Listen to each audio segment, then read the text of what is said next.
I can't. I want to buy something with the money I earned on my own. There's no point in buying it with the money you or Carlos gave me, Debbie snapped back. Sitting on the curb of the empty road, Jared raised his head to look at the dark sky and asked, "Where are you going anyway? It's late and freezing. You're not going home." "No, I'm not.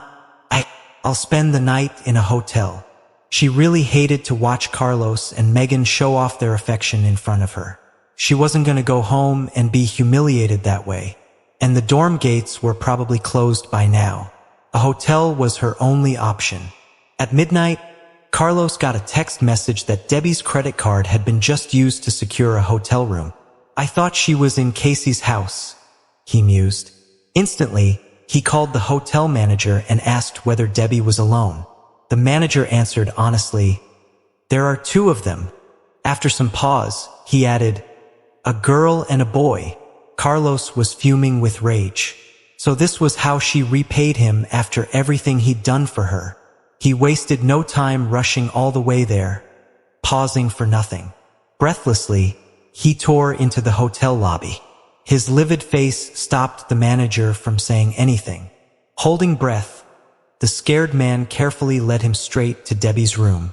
He inserted the universal key card and opened the door. As he peered inside, the manager was stunned at the sight. It was the cheapest single-bed room in this 4-star hotel. Debbie was sound asleep in the bed, while a big guy was curling up, snoring on the sofa. The sofa was so small that his legs hung over the sides. Carlos kicked him in the leg. Jared woke up instantly. He was having a nice dream and this guy just ruined it. He threw back the quilt and jumped off the sofa, still fully clothed. Annoyed, he shouted, "Fuck! Who the hell car Mr. Huo?" Upon hearing Jared's sharp, angry shouts, Debbie opened her eyes and blinked. She was still sleepy. "Why is Carlos here? I'm in the hotel, not the villa. I must be dreaming." She closed her eyes again, trying to drift off. Carlos wasn't interested in letting her do this. He walked up to the bedside and demanded in a cold tone, "Get up!" "What? I'm not dreaming. Is here." Debbie covered her head with the quilt and murmured, "Wrong person." Her voice was so hoarse Carlos frowned. Was she ill? He picked up Debbie and the quilt and walked towards the door. Jared tried to run off, but the manager blocked his way. He wouldn't let this young man go without Carlos say so. Staring at the boy who was trembling with fear, Carlos scolded, "Jared Han, how could you sleep in a hotel room with my wife?" This was what Carlos wanted to say. Did he think I was sleeping with his wife? Jared thought to himself and believed that he needed to explain it. "It's freezing outside, so I stayed here. You saw it. I was nowhere near your wife." Carlos strode toward him, and Jared lost his nerve. He quickly cried, "I was wrong. I should have left. Mr. Huo, please forgive me." Carlos raised his leg in an attempt to kick him, but Debbie caught his arm and said, "I asked him to stay." Jared had stuck around even when she was in a bad mood. He had spent hours with her making sure she was okay. It was below zero outside. She couldn't just ask him to leave, especially this late. Besides, they had slept in the same bed before. They were friends, and there was no mistaking it even then. They were in separate quilts with their heads on each end of the bed. Interestingly enough, they ended up getting in a fight that night. She was annoyed. He was so tall that his feet almost touched her face. He was equally annoyed. He figured she was just being petty and told her to just shut up and sleep. They had spent much of the night arguing. Originally, Jared wasn't going to stay in the hotel. He knew Carlos would give him a hard time if he found out.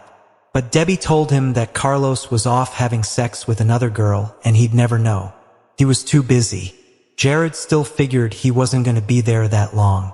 He was just going to calm her down and leave after she fell asleep. He didn't expect to doze off soon. Then Carlos barged in. "This is the last time." Carlos warned Jared and left the hotel, Debbie in his arms. Jared stuck his head out of the room to make sure Carlos wouldn't be coming back. Then he asked the manager for a new quilt and fell asleep in the hotel room. When Carlos and Debbie reached the villa, it was already 3 in the morning. She entered her bedroom without saying a word. Carlos followed her into her bedroom, but she pushed him out. "Megan's sleeping in my room," he said coldly. Debbie was fuming with anger when she heard that, but she was too sleepy to argue with him right now. She just climbed onto her bed and quickly fell asleep. When she woke up again, Carlos was not in her room. She cleared her throat and swallowed, finding that it wasn't nearly as painful as before. After she washed her face and brushed her teeth, she walked downstairs. But what she heard made her stop mid-stride and stiffen. She heard laughter coming from the dining hall, and it wasn't Carlos. That was when she realized that Megan was still here. Megan noticed Debbie's reaction, but she didn't say anything about it. In fact, she greeted her cheerfully. "Aunt Debbie, here you are. Breakfast is ready." "Thanks," Debbie answered nonchalantly. Carlos stood and pulled the chair next to him away from the table. He indicated that she should sit. Debbie didn't want to sit there, but on second thought, she'd better remind Megan that she was Mrs. Huo. So she sat down obediently. "Hey, Auntie, I was just talking about kids with Uncle." "Uncle, you didn't tell me whether you want a boy or a girl." Megan pouted her lips, acting like a spoiled child. Julie had just served her breakfast, and Debbie was preparing to dig in. Having decided not to say a word, she pretended she didn't hear Megan. Carlos shot a glance at Debbie, who was about to take a bite of a boiled egg, and said with certainty, "A boy." Before anyone could respond, he added, "A boy, definitely." If he and Debbie had a daughter, he was afraid that she'd turn out like Debbie. Then he'd have no idea how to teach her. He couldn't lecture her or beat her. He really didn't have the energy to deal with a second Debbie. One Debbie was enough. But if they had a son, he could lecture or beat him whenever he did something wrong. After all, boys had to be strong. He wouldn't have to worry about womanly things, and he could teach him about the world. Megan laughed and turned to Debbie asking, "How about you, Auntie?" Now that Carlos liked boys, Debbie decided to give the opposite answer to annoy him. She was in a bad mood now and wouldn't pull her punches. She put on a fake smile and said, "I prefer a girl. Girls are more obedient than boys. What's more, if I had a daughter, we could wear the same articles of clothing. It would be cute to go out with mother and daughter in matching outfits." While she said this, a picture of Debbie and a mini-sized Debbie entered Carlos' head.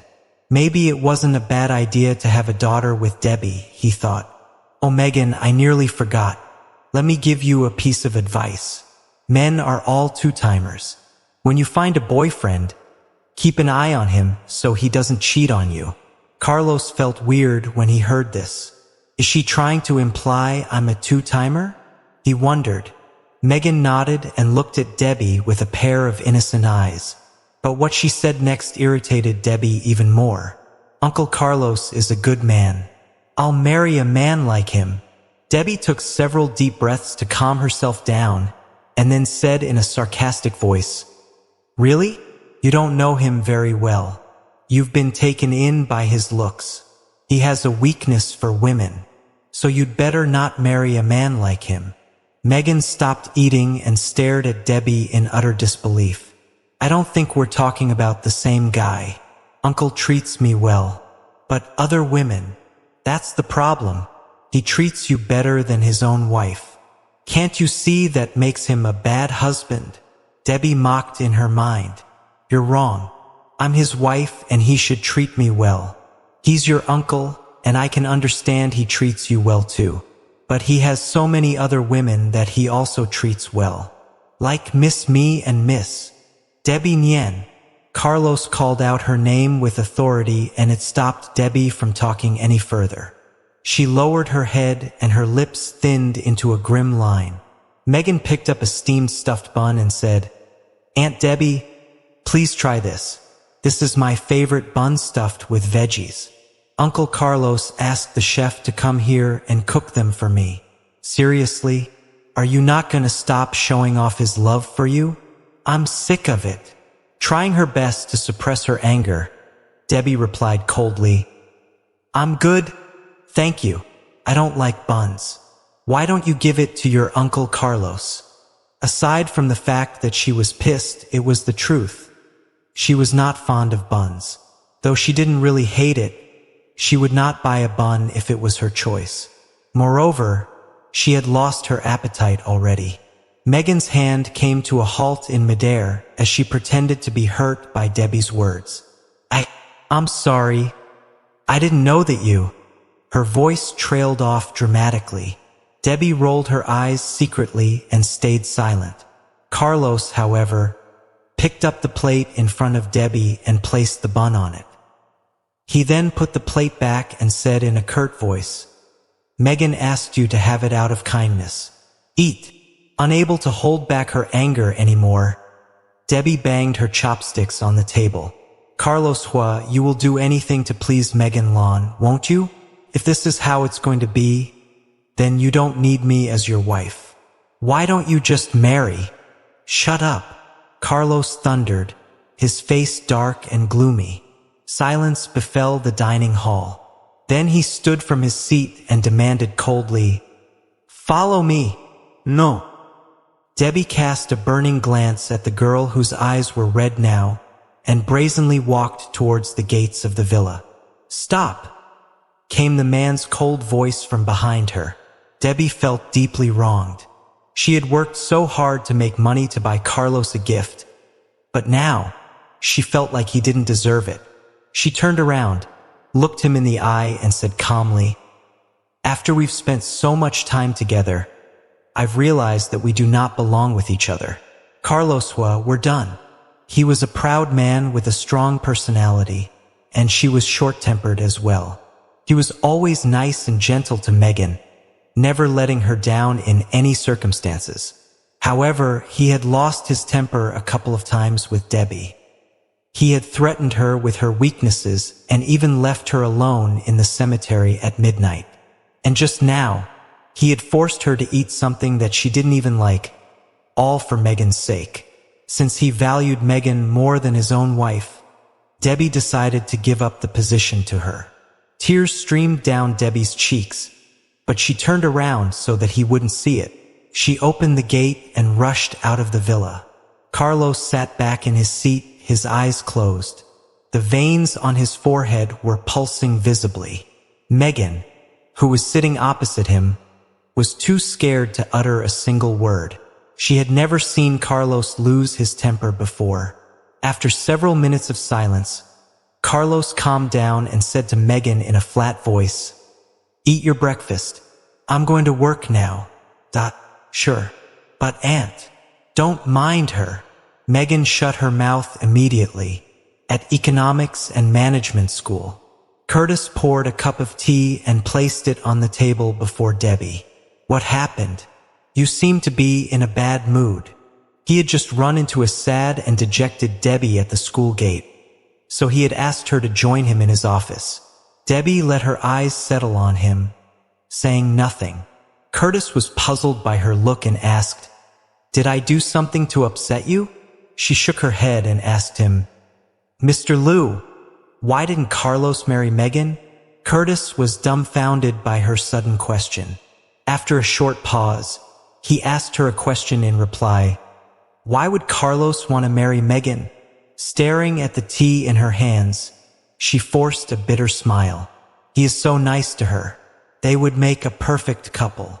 Curtis suddenly remembered that his girlfriend had asked him a similar question in the past. Colleen had asked him, Curtis, since you are so sweet to Megan, why don't you marry her? He shook his head at the memory and sighed. Debbie, you've got it wrong. Yes, Carlos is indeed nice to Megan, but he treats her like his niece. Carlos, Wesley, Damon, and I all treat her like a little girl. But his feelings towards you are different. Trust me, Debbie. I've never seen a girl who has dared to act so boldly in front of Carlos except you. Do you think that he is incapable of harming you? Or that he is no match for you in martial arts? I don't think so. You may not have personally seen his cruel ways, but I'm assuming that you've heard about it. He paused, and Debbie complained, "He has done things to me. He has threatened me several times with my weaknesses." Curtis chuckled. "You silly girl. I'm saying that he has never raised his hand on you or been cruel to you." It was true that Carlos never harmed her physically, nor did he do anything cruel to hurt her. But Debbie felt that what he had done was unbearable enough. "I don't know what happened between you and Carlos today, but you really don't have to be mad at him because of Megan. To be honest, I never wanted you to get involved with Carlos from the very beginning. After all, you two, well, you both are short-tempered. But I changed my mind after Megan's birthday. I saw the way he looked at you that day. His eyes were full of affections for you. There was no mistaking it. I've known him for years, but have never seen him like that before, trust me. He loves you. I don't believe that it's because you are his wife and he is responsible for you, but because he's attracted to you." Debbie's jaw dropped and she stared at the man in utter surprise. "Wow, Mr. Liu is such a loyal friend. He has nothing but good things to say about Carlos. Maybe you are right, but that's only when Megan is not around. When she's present, he has eyes only for her," she said with bitter smile. Curtis shook his head. "Debbie, give him some time. He has known Megan for more than 5 years now. That's not the case with you. Even though you've been married to him for 3 years, you two have only spent a few months together. Give him some time to understand the relationship between you and him and his duties towards Megan. I know Carlos well. He won't let you down." When Debbie remained silent, he added, "Do you really think we are stupid enough to believe that Megan is a little girl who harbors no ill will? We know that she is not as innocent as he appears, but we choose to ignore it. After all, Carlos and Wesley have a responsibility to keep her happy for the rest of her life. Of course, your happiness cannot be destroyed to keep her satisfied either. If you feel wronged, just feel free to say it out loud. And most importantly, whatever you do, Carlos and I will be there to support you." Debbie's eyes widened. She didn't expect to hear such strong words from Curtis. She was beyond touched. She nodded. "I finally know how you were able to become the principal of the university at such a young age. Mr. Liu, you really are a smooth talker. I'm fully convinced." Curtis rolled his eyes at her. "Don't make fun of me. I know that you are not a girl who is easily convinced." With an embarrassed smile, Debbie cried, "Mr. Liu, I'm really curious as to why you are always so nice to me. What's the reason for it?" She felt that Curtis treated her as his own family. Instead of answering her question, he said in a soft voice, "Go back home and make peace with the Carlos. He has done so much for you. And because of him, you are much more girlish now than when you were with Hayden Gu. Your only problem is that you are bad-tempered. You would be perfect once you learn to control your anger." Debbie frowned at him. He avoided my question and even mentioned Hayden Gu. How did he know him? She thought. "You know the story between me and Hayden," Debbie said in an affirmative tone. "Yes, I know. Last time I was invited to a party, and he was there as well. He is now the head of the Gu family and has a partnership with ZL Group. Carlos also met him once," said Curtis. But he didn't mention that when Hayden had come to greet Carlos last time, the latter had ignored him completely. Got it. Hey, Mr. Liu, can't you just answer my question? My curiosity is killing me. Why are you being so nice to me?" Debbie asked the question again. Curtis shook his head with profound resignation.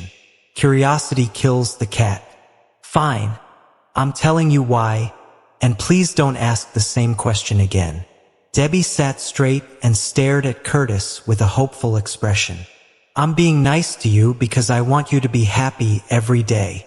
Debbie sat still, waiting for his next words. But he shut his mouth, saying no more.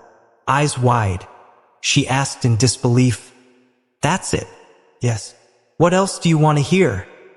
asked Curtis, with one hand propped against his chin and eyes fixed into the distance. Obviously, there was something more. "Why do I have a feeling he's being cryptic?" Debbie wondered. What she wanted to know was why Curtis was so nice to her. Did he know her parents or something? But apparently he was not going to explain. Debbie gave him a fake smile and waved her hand.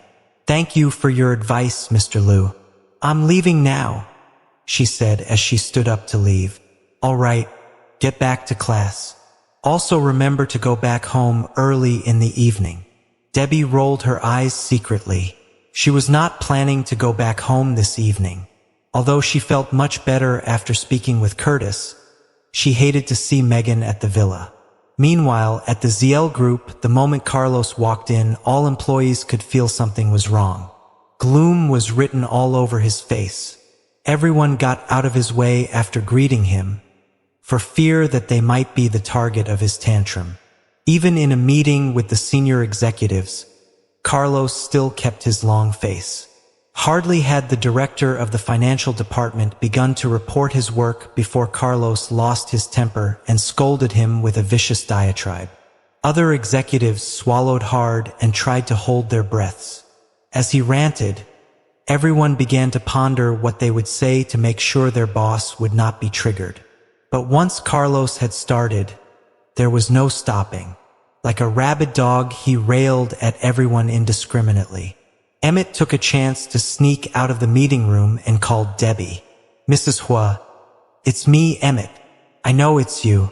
I've saved your number." Debbie was leaning over the desk as she answered the phone. "What happened to Mr. Huo today? Did someone offend him?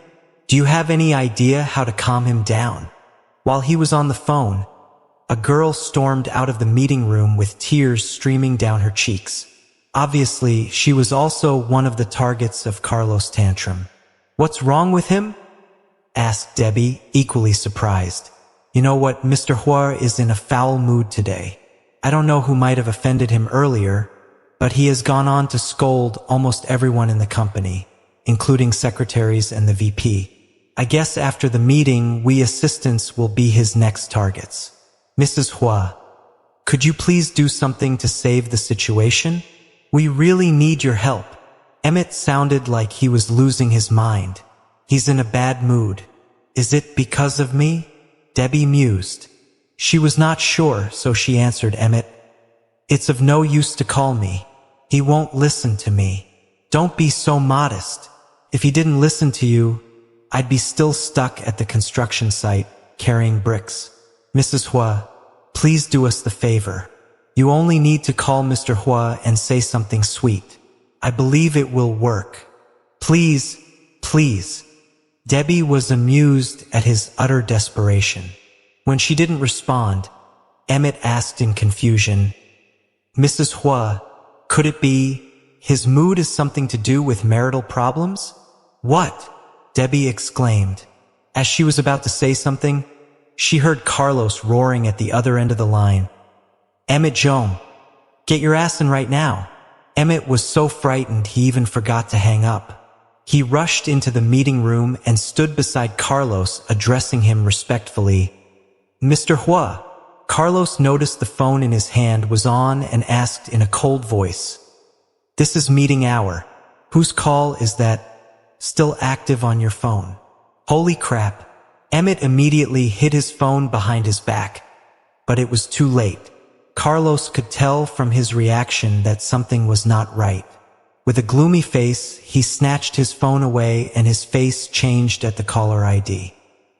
He cast a burning glance at Emmett, who was in cold sweat, and put the phone near his ear. "Yes? Anything?" Only 2 words were enough to draw all the senior executives' attention. "Who's on the phone?" Mr. Huo's voice has magically changed. "Why so soft all of a sudden?" They mused. "No, nothing. Here's the thing. I was shopping, and I saw a book.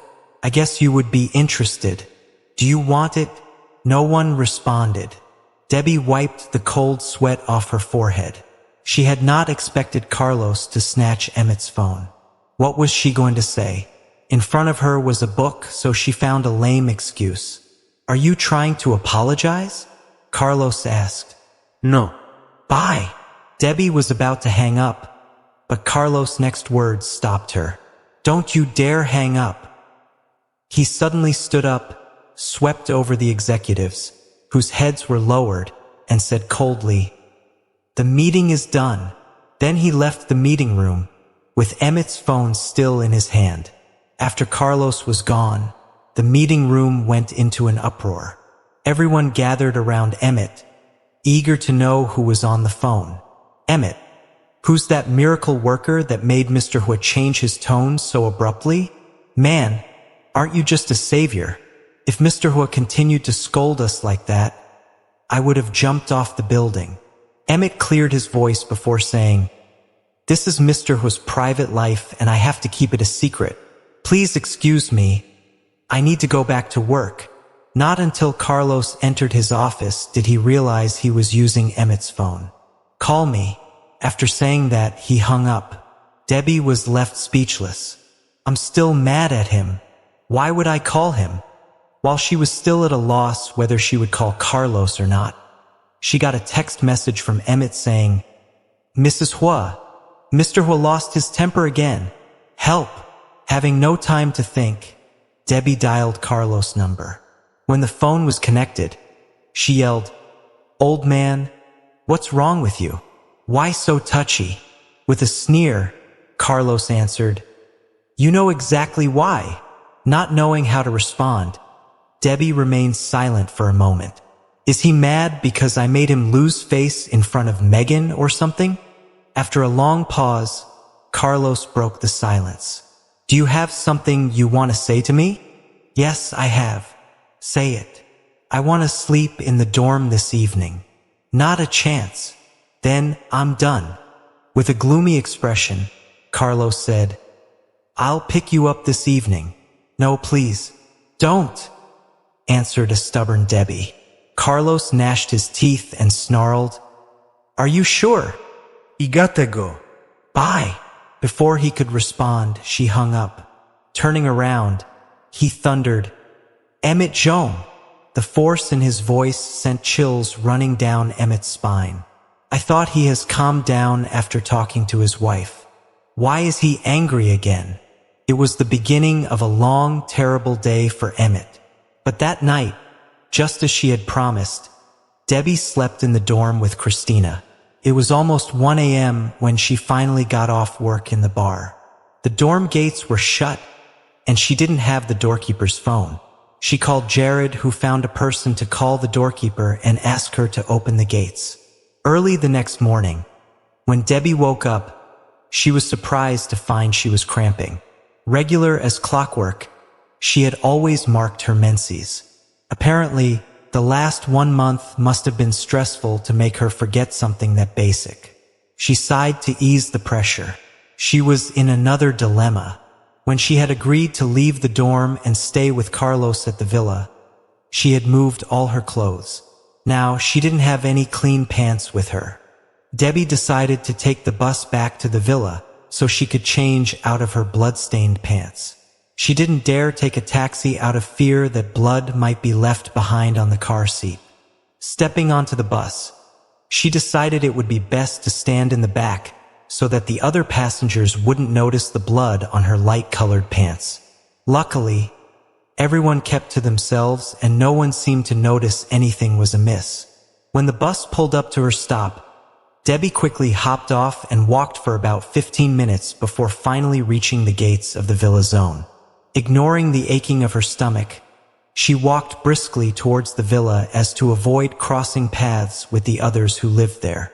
Upon arriving at the villa, she opened the gate and heaved a heavy sigh of relief. Felt safer to finally be inside a familiar place. Quickly changing her shoes, Debbie quietly made her way into the living room, crossing her fingers that there was no one around. Luckily, the living room was empty. All she could hear was the sounds of Julie cooking in the adjacent kitchen. Her luck was soon cut short, however, as Carlos walked down the stairs. The girl froze, hoping that he wouldn't look in her direction. But it was too late. He was staring at her intently. Ignoring the man, she pushed past him and tried to run up the stairs. "Stop!" Carlos demanded. The anger in his voice caused Debbie to pause and look at the man. Her stomach ached again, however, and it was a reminder that she needed to get upstairs. Turning her back on Carlos, she continued to make her way up the stairs. Before she could get away, Carlos grabbed her arm. "What is wrong with you?" he asked. There was obvious worry and confusion in his steady voice. Puzzled by this, Debbie turned to look at him. He was staring at her blood-stained pants. Her face suddenly went hot and red with shame. Needing to get out of here, Debbie tried to pull her arm out of his grip. "Let me go.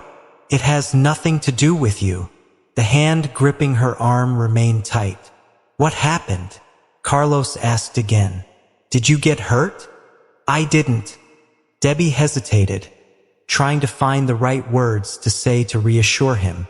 But before she could finish her sentence, Carlos pulled her towards him. Yelling in protest, Debbie fell into his strong arms. "I'm taking you to the hospital now," he announced firmly. "What is wrong with her?" Carlos mused. "She's bleeding, and instead of going to the hospital, she is running up the stairs to her room. What does she want to do?" No. "Don't take me to the hospital. Let go of me. Listen." Debbie was getting angry, as her pleas were continuously ignored.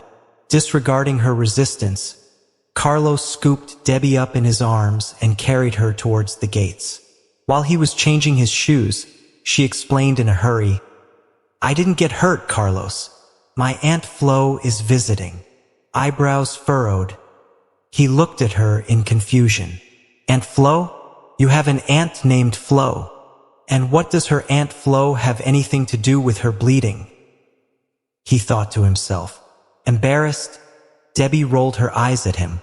"No, I don't have an aunt called Flo. My period is coming today." "Your period?" It was obvious that Carlos still didn't understand. He shook his head. When he was about to open the gate and take her outside, she couldn't bear it anymore and blurted, "Menstruation! Do you understand now?"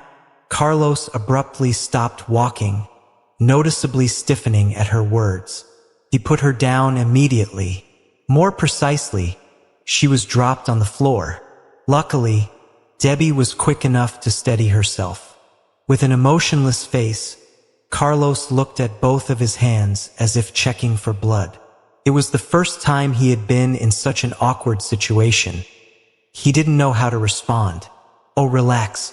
There is no blood on your hands or on your clothes," Debbie snapped, angered by his childish reaction. She had made an effort not to let her blood dirty his hands or clothes.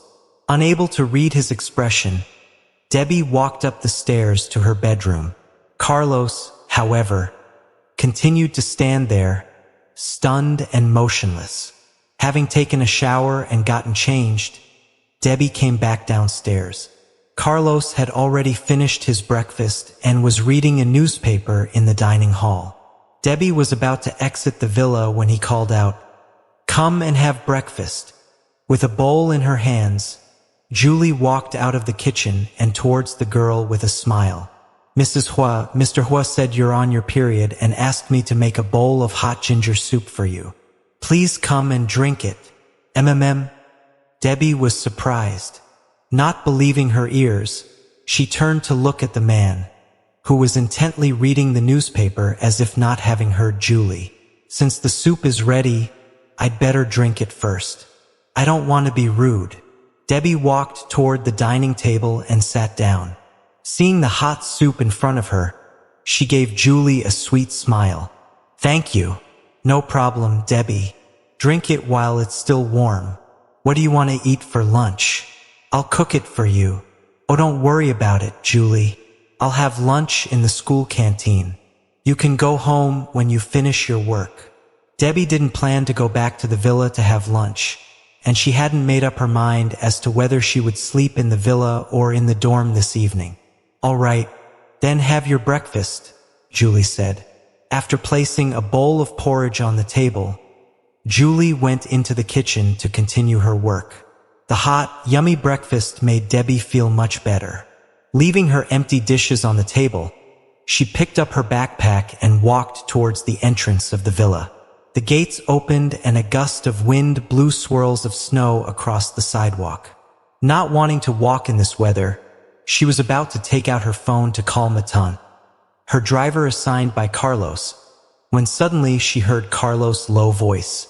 Get in the car. Before Debbie could say anything, his black Emperor car pulled up by the curb. Emmett got out and greeted the couple. Mr. Huo, Mrs. Huo, good morning. Debbie nodded and gave him a smile. Turning to Carlos, who was already holding the car door open for her, she said, Thank you for your kindness, Mr. Huo, but I'm good. I'm calling Matan. She then stepped back from the car, ignoring the man. Emmett was left speechless. He looked back and forth between her and Carlos awkwardly. Were they fighting again? He wondered. Mrs. Huo is so brave to turn Mr. Huo down like that. In all my years working for Mr. Huo, Mrs. Huo is the only one who dares to reject him. With an exasperated expression, Carlos strode towards Debbie, grabbed her wrist, pulled her towards the car, and pushed her into the back seat, ignoring her objections. He then slid into the back seat of the car too. Emmett secretly gave Carlos a thumbs up. Well done, Mr. Huo. Fuming with rage, Debbie cast a fierce glance at the man sitting next to her. If expressions could kill, Carlos would have been killed 1,000 times over. Her mind was coming up with the meanest words to curse him with. But on second thought, she decided it was best not to say anything, as Carlos had various ways of getting back at her. The only thing she could do to vent her anger was throw murderous looks at him every now and then. I've already sent Megan back. You must move back to the villa now, he said coldly, breaking the silence. In no mood to talk to him, Debbie snorted and turned to look out the window. Carlos rubbed his arching brow and wondered, what should I do to cool her down? If you refuse to move back, I'll have to bring you to my office and then take you back to the villa when I get off work.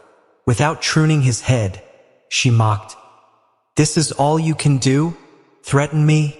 All of a sudden, Carlos grabbed her hand, pulling her into his arms. The process does not matter to me at all. As long as I can bring you back, I don't care what means I'm using. Let me go, Debbie yelled. Why are you always taking advantage of me? I hate you. It's freezing outside. Let me warm you up, Carlos replied softly. Upon hearing this, Emmett rolled his eyes from the driver's seat. Mr. Huo, we have heater in the car, he retorted in his mind. Debbie struggled, but failed to free herself from Carlos' embrace. Thank you, Mr. Huo, but I don't need to be warmed up. I'm not feeling cold at all. But I'm freezing, Carlos responded mischievously. Please warm me up. Both Debbie and Emmett were stunned by Carlos' shameless behavior. What is wrong with him? Is he the same aloof, Mr. President? They both mused. Unable to move in his arms, Debbie gritted her teeth and told the driver, Emmett, turn the temperature up. Your boss is freezing. Emmett was a smart man, so despite the girl's boldness, he knew who the real boss was. He replied in a serious voice, Mrs. Huo, I've turned the heat up to maximum temperature. Maybe it doesn't work because of the freezing temperature outside. Why not warm Mr. Huo up? Debbie stared at the back of the driver's head in stunned disbelief and anger. She wished she could beat him up right this moment. What an ungrateful man. I made so many sacrifices in order to help him leave the construction site, she cursed inwardly. But now he is taking Carlos Huo's side. Carlos gently turned her head, forcing her to look at him. "I won't allow you to be angry like this," he said in a soft voice. When Debbie heard what Carlos said, she sneered. "Haha, don't tell me how to feel. Are you a control freak or something? Sorry, not today. And you're as impossible as ever," Carlos commented. He didn't like to be disobeyed. "Me? Impossible?" she mused.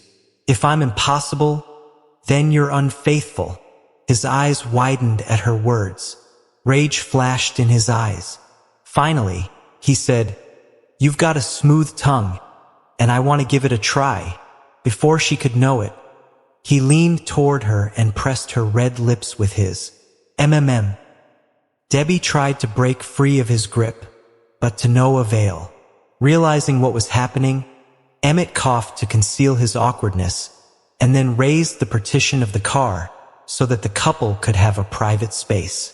The passionate kiss lasted a long time, and Debbie seemed to be suffocating. She didn't know how many minutes the kiss lasted, but it was not until she felt his erection that he finally let go. She sat straight, adjusted her messy clothes, and pushed him away. "Get off me. God, you're heavy." Carlos, however, remained where he was. "Honey, I'll bang you the day you stop bleeding. You don't get it yet. I need you," he said in her ear, voice husky from lust. More likely, he felt less like a man when a woman told him no. Debbie's heart skipped a beat. She could tell from his expression that he was trying hard to fight against his desire. On the one hand, she thought she should just give in. After all, they might be the only couple in this world that hadn't had sex after being married for 3 years. On the other hand, this was her first time and she really felt nervous. "Don't be in such a hurry. I think we need to find a feng shui master to choose an auspicious day," she stammered. "I need to find a feng shui master before I have sex with my wife?" Carlos was amused by her reaction and decided to play along. "I think we also need a press conference to tell the world that Carlos Huo is about to sleep with his wife." "Sounds good. Haha." Debbie gave him an embarrassed smile and murmured, "That's not necessary." He withdrew his hand from her sweater, sat up and kissed her lips softly. Her lips were a bit swollen from his long, passionate kiss. She was really turning him on. His voice softened when he said, "Honey, I was wrong. I shouldn't have pissed you off. Please don't be mad at me anymore. Okay?" After being hugged and kissed, somehow Debbie felt much better. Now that he had apologized, she heaved a sigh of relief and complained, "I must have been a playboy in my past life, and you were a woman who loved me deeply, and I broke your heart. That's why you're like this." Carlos tried hard to suppress his giggle and said, "I think you've got it backwards. That's why you're like this." He was a wise and intelligent man in business, but in front of his wife, he acted like a fool. He had no idea why she was mad at him or how to cool her down. The only thing he could do was apologize. But was that enough? It is said that an apology without change is manipulation. Was that what it was? But Carlos Huo was too proud to think about these things. His ego blinded him to the truth. The car had been parked in front of the school for a couple of minutes. Emmett tried his best to drive the car slowly so that the couple would have more time to make out. He figured if there was ever a couple that needed it, it was them. He was loyal to his boss, and more didn't want to be exiled to that construction site again. But alas, it seemed that they needed more time. He wanted to get out and have a cigarette, but decided against it. It was freezing outside. He'd enjoy smoking much less if he were frozen to the bone. Remaining in the driver's seat, he started up a game on his phone. The solution to Grabley's always eluded him, and this time he was going to beat level 36. Maybe if he gets laid, he won't be so eager to torture me. If she can mellow him out, I'll take her side forever. Emmett swore to himself. The couple in the back seat began to kiss affectionately again. Little did they know what was on Emmett's mind. Almost suffocated again, Debbie pushed him away again. Cut it out. I'm already late for class. If I stay here too long, I'll miss the whole thing. I thought you didn't like me skipping classes, she snapped. Carlos grabbed her soft hand and stroked it while exposing her lie. Your class doesn't start till 10. Finally, Debbie had calmed down. So how was it possible for him to let her go so easily? Last night, when he slept in her bed alone, he felt very lonely. This was rather strange because he had never felt that way before. He was always strong, stoic, and didn't need anyone to make him feel better. Caught in a lie, Debbie stammered, why you need to go to work? You're the president. What if something urgent happens? What if your company goes under because you wasted too much time on me? You're mad at me. I need to make you happy before going to work. Otherwise, I won't be able to focus. Ha ha! Debbie burst into laughter. She would never have believed that an overly serious man like Carlos would act like a spoiled child if she hadn't seen and heard it for herself. He kissed her on the earlobe and asked, You're not angry anymore? She pouted her lips and in a soft voice said, Well, you said you were sorry. I guess I can let it go. Now that Carlos had sent Megan home and sincerely apologized to her, Debbie decided to let him off the hook this time. Why keep it going? She thought. It's just going to make both of us miserable. Right now, they both felt happy and wished this moment could last forever. Honey, if you aren't feeling well, how about I call in sick for you and take you to my office? Carlos offered. I have a couch you could lie on. He had never paid attention to girls' periods before. It was Julie who had just told him that Debbie might feel uncomfortable on her period. Pain, particularly headaches and abdominal cramps, was one of the sad realities of menstruation. Julie once had a classmate who had the worst migraines at that time of the month. Debbie was never a girl who would admit to being weak. She shook her head and turned him down. There's no need for that. We have a heater in the classroom. It would not be that painful if she just sat still and didn't strain herself. All right, call me any time you don't feel well. He finally let her go and sat up straight.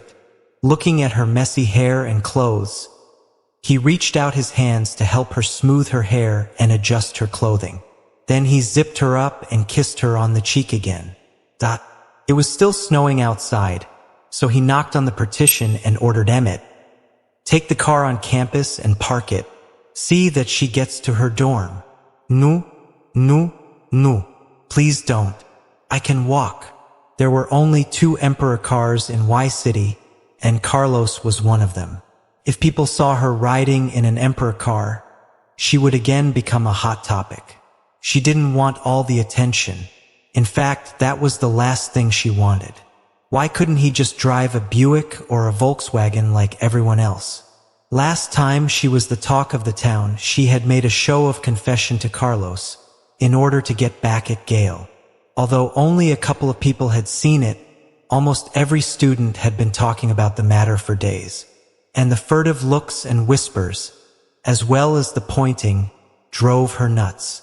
If they saw her being driven to her dorm in that car, she could imagine she would once again hit the headlines. And all she wanted right now was peace and quiet. Why not? Don't you want people to know we're a couple? Carlos asked, not happy. Even though she had told him she loved him in public last time, that was because she wanted to mess with Gail. He knew that too. Carlos was frustrated and wondered why Debbie was acting like this. Debbie was a little startled by his reaction.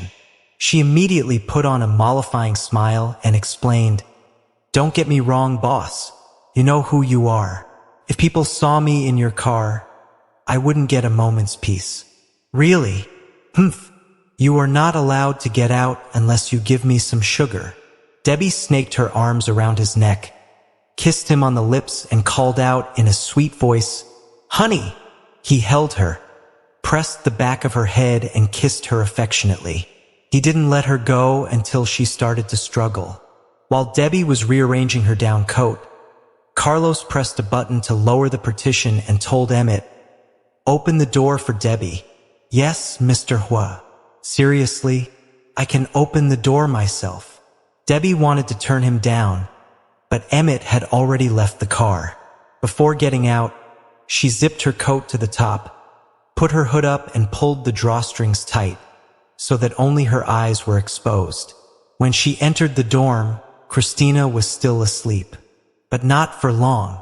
Seeing a shivering Debbie running into the room, she stuck her head out for the quilt and sleepily asked, "Hey tomboy, when did you leave?" "I just went back home to fetch something. It's snowing outside. Why don't we enjoy the winter wonderland and take some selfies?" While saying this, Debbie took out a heating pad from the drawer and plugged it in. Wrapping it around her hands, she felt much warmer now. Sitting up, Christina looked at Casey's empty bed and asked in confusion, "Didn't Casey slept in the dorm last night? I wonder where she went." "No, Casey didn't sleep here last night, but I do have a funny story about her," Debbie said as she threw the wrappings of her heating pad into the bin and sat on her chair. She asked her dad for $10,000 yesterday to pay for some VIP membership. Her dad, though, accidentally transferred $100,000 instead.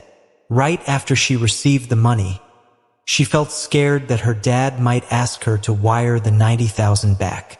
So, she blacklisted him right away. She had much fun in a club last night, I'm guessing. Ha ha ha ha. Christina burst into laughter.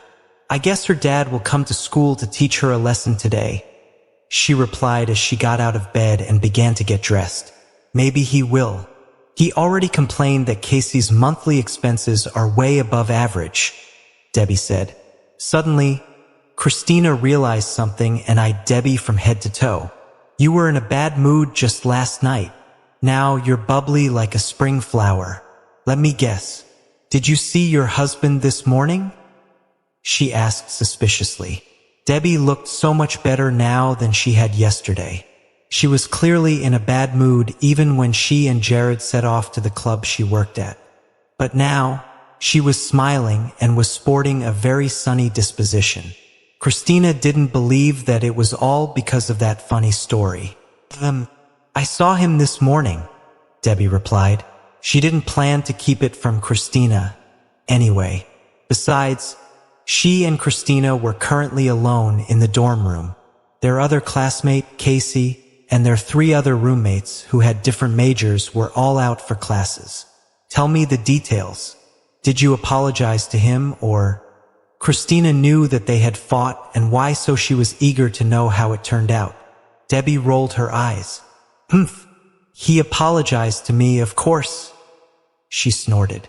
Christina giggled. She put her hand on her friend's shoulder and said, "Debbie, you just made a proud CEO like Carlos will beg for your forgiveness.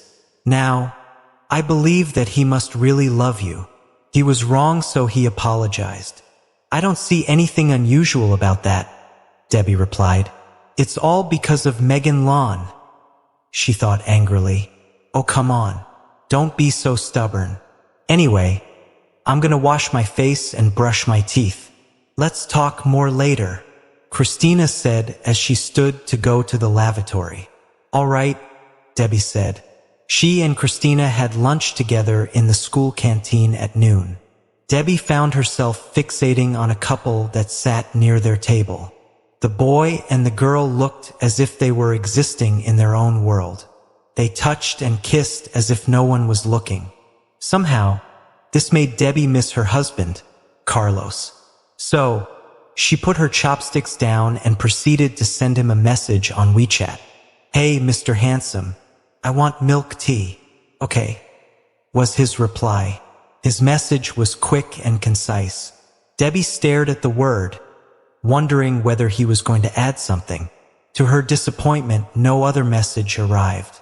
It wasn't until 20 minutes later, while Debbie and Christina were on their way to the dorm, that a notification alerted with a message from Carlos. "Go to Curtis' office now," it said. "What for?" Debbie replied. "You'll know when you get there," Carlos texted back. Debbie put the phone back in her pocket and turned to Christina.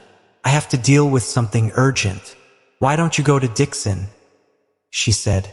Before Christina could reply, she already dashed away.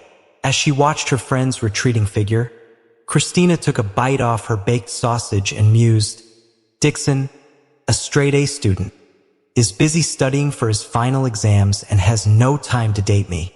I am such a hopeless student. Upon arriving at Curtis' office, Debbie knocked. A familiar voice answered, Come in. Her heart skipped a beat. Carlos is here, she thought. She pushed the door open, and the sight of her dear husband welcomed her instead of the original occupant of the office. Mr. Handsome, what are you doing here? She asked. Carlos stood from the couch and handed her a paper bag. Your milk tea, he said, taking the paper cup. Debbie blushed. She had missed him and only wanted to exchange messages with him on WeChat. She had actually expected him to reply something like, buy one if you want, when she had messaged him about the milk tea. Instead, her busy CEO husband brought her a hot cup of milk tea himself despite the freezing cold. She had wondered why he asked her to go to Curtis' office and guessed that he might have sent someone else to buy milk tea for her. Her eyes turned red. It's so cold outside. You didn't have to come here.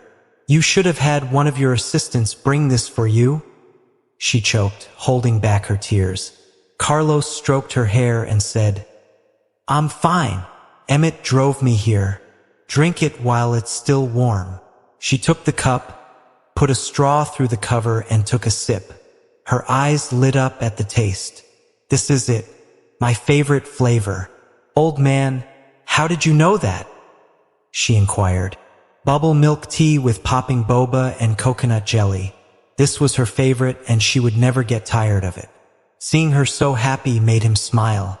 Instead of answering her question, he replied, I'm glad you love it. Come, taste it, she said hopefully as she put the straw near Carlos' lips.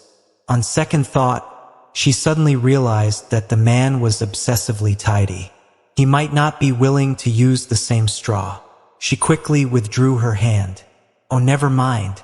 Next time, I'll just buy an extra cup for you, she said. Why? Carlos asked. He was just about to take a sip when she drew the drink away. There's only one straw, she said with a shrug. Carlos held her hand holding the drink and looked her in the eye. Then, much to her surprise, he raised the cup together with her hand and took a sip. After swallowing, he commented, It's too sweet. Remember to rinse your mouth after finishing it. You don't mind using the same straw? Debbie could not help but ask. She knew he was a neat freak. His bedroom and bathroom were spotlessly clean. She avoided entering his room unless it was absolutely necessary, too scared to mess anything up in there. Raising one of his eyebrows, he replied, Why would I? You're my wife. She flashed a huge grin when she heard his answer. Take another sip, she offered. As if to prove his words, he not only took another sip of the drink, but also pulled her into his arms and kissed her. The sweetness of the milk tea spread through their mouths. Debbie was so happy she wished this moment could last forever. I wish we would never fight again, she thought. Large flakes of snow fell outside the warm and cozy office. Carlos sat on the couch while Debbie sat on his lap drinking the milk tea. Suddenly, Debbie remembered a joke. Carlos Huo, let me tell you a story, she said. Okay, he replied. He could tell from her sly smile that she was plotting something. Listen, once upon a time, there was a fool who liked saying no. He always answered no when people asked him something, she narrated.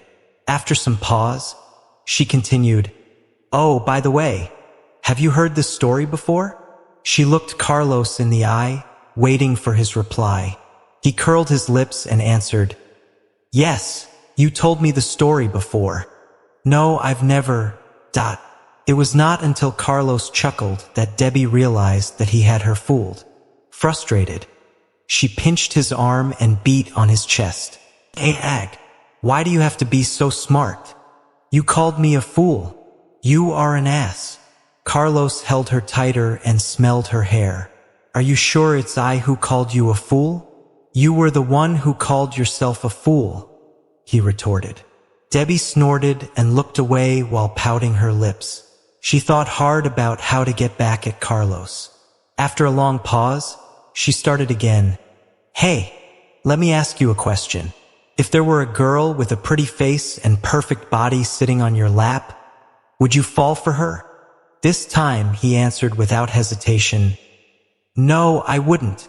There was only one girl in the world whom he would fall for, and she was none other than Debbie." "Yeah, he's hooked." Debbie was elated, but holding back a smile, she pretended to be angry. "Carlos Huo, how dare you allow another girl to sit on your lap?" Carlos' jaw dropped. "What a cunning girl. I can't keep up with her varying tactics," he thought. Debbie was about to stand when Carlos pulled her waist and said in a serious manner, "I can assure you that I will not allow anyone else to sit on my lap. This place is owned by you and you only." The seriousness in his eyes stunned her. "How would you feel if a handsome and charming man expressed his love for you?" "You would get excited, of course." Debbie was no exception. Words left her as she was drowned in Carlos' eyes. She could not get herself to look away. After a long time, she finally spoke. "Carlos Huo, I want to make love to you." His eyes darkened at her words as he held her tighter. "You naughty girl." She seduced him even when she had her period. When she realized that she had her flow, she sheepishly added, "I don't mean right now. I mean in a week or so." Carlos, struck with desire, took the cup of milk tea from her hand, placed it on a table, laid her on the couch and pressed his body against her. "Don't, Carlos, please." Nuda. He was about to kiss her on the lips when the door was opened from outside. Debbie turned scarlet. Carlos cast a burning glance at Curtis, who stood in stunned disbelief. "Mr. Liu, why are you back so soon?" Carlos said. His voice was as cold as ice. After saying that, he sat upright and helped Debbie up as if nothing had happened. Leaning against the door frame, Curtis replied, "I got news that you were in my office, so I came here to meet you. I didn't expect you to be driven by lust so early in the day." Carlos' glare immediately shut him up. Embarrassed, Debbie stood up from the couch, picked up her milk tea and apologized to Curtis sincerely. "I'm sorry, Mr. Liu. Please don't get us wrong. I was not feeling well and Carlos came here to send me the milk tea. I'd better go back to class now so you two can talk." Curtis couldn't believe his ears. A busy CEO left work just to deliver a cup of milk tea for his wife? He shook his head and asked, "Mr. Huo, since when were you so available?" Carlos grabbed Debbie's hand and answered casually, "When my wife wants milk tea, I will give her milk tea, even if I were abroad." Despite being a gentleman, Curtis wanted to yell at him so badly and dismiss him from his office. Staying in control of his emotions, he instead managed to respond, "Whatever makes you happy." I always took him for a serious man. As it turns out, he tends to be a show-off when he's in love. Curtis thought. How Debbie wished she could cover Carlos' mouth with her hands. What a shameless man. He doesn't feel awkward at all despite being caught red-handed. Instead, he is chatting with Mr. Liu as if nothing happened, she thought. Carlos stood up from the couch, held Debbie's waist and told her, "Let me walk you out." Shaking her head, she said, "I'm good. Why don't you and Mr. Liu continue your conversation? I'll walk myself out." After saying that, she immediately removed herself from the embarrassing scene with cheeks burning red. Sitting down in his armchair, Curtis curled his lips and commented, "Debbie usually acts like a tomboy, Only a man like you can make her blush like that. As far as he knew, Debbie had never acted this way in front of other men before. Carlos rolled his eyes. Y gotta go. By the way, you have a nice couch. I may try it with my wife next time, he said. Curtis raised an eyebrow. The nerve of this man, he thought. You talk as if you know what you were talking about. Carlos Huo, don't think I don't know you are a 28-year-old virgin. You've been married for more than 3 years, but you haven't slept with your wife once, he remarked dismissively. Carlos' face soured at his words. Just shut your fucking mouth. Ignoring his good friend's reaction, Curtis continued, Well, unlike you, I actually have experience in this field. Based on my assessment, it's easy to tell that there is something wrong between you and Debbie. I guess that you have not slept with her yet, and it looks like I got that right. Carlos' grim reaction made him feel satisfied. Good for you, Debbie. Despite Carlos' shrewd ways, he still hasn't managed to put you under his spell, he thought. This made Curtis burst into laughter. In his frustration, Carlos kicked Curtis' desk and stormed out wordlessly. Sitting in the back seat of his car, Carlos swore to himself once again, If I failed to make love with Debbie after her period, then I wouldn't deserve to be called a man. I must make her mine both mentally and physically. He thought about her sitting on his lap. She was so shy and cute. Replaying the scene in his mind made him feel a little better. At East City Villa, Carlos pulled the passenger door open and carried Debbie out. She grabbed his shirt and mumbled, Carlos, I can walk. Don't be so stubborn. You're not feeling well. Carlos cut her off. He kicked the door to close it. I'm okay. Really. Please put me down, she said. Despite her struggle, Carlos managed to bring her to the villa gates. Open the gate, he told her. Debbie reached out her finger to unlock the fingerprint lock. The villa went ablaze with lights. A dozen people were busy in the living room but immediately stopped what they were doing when they spotted their boss at the gates. Mr. Huo. They greeted. Only the servants in the villa also greeted Debbie Mrs. Huo. The others were stunned upon hearing their companion's greeting and immediately looked to see the girl in Carlos' arms. When did Mr. Huo get married? How come this news did not reach us? They thought, Mrs. Huo. They followed anyway. Debbie nodded, feeling a bit awkward. After noticing what they were doing, she turned to Carlos and asked in confusion, Carlos, what? He put her down, grabbed her hand and led her to a rack where several pieces of clothing were hanging. Sorry, I forgot to ask them to send your winter clothes here. Check these ones out. Do you like them? He asked. Completely escaped him that Debbie needed clothes. Usually his assistant, Zelda, took care of matter like these. It was not until he saw her blood-stained pants that he realized what he overlooked. He swore to himself that he would pay more attention to his wife in the future. There are so many racks with at least dozens of pieces of clothing.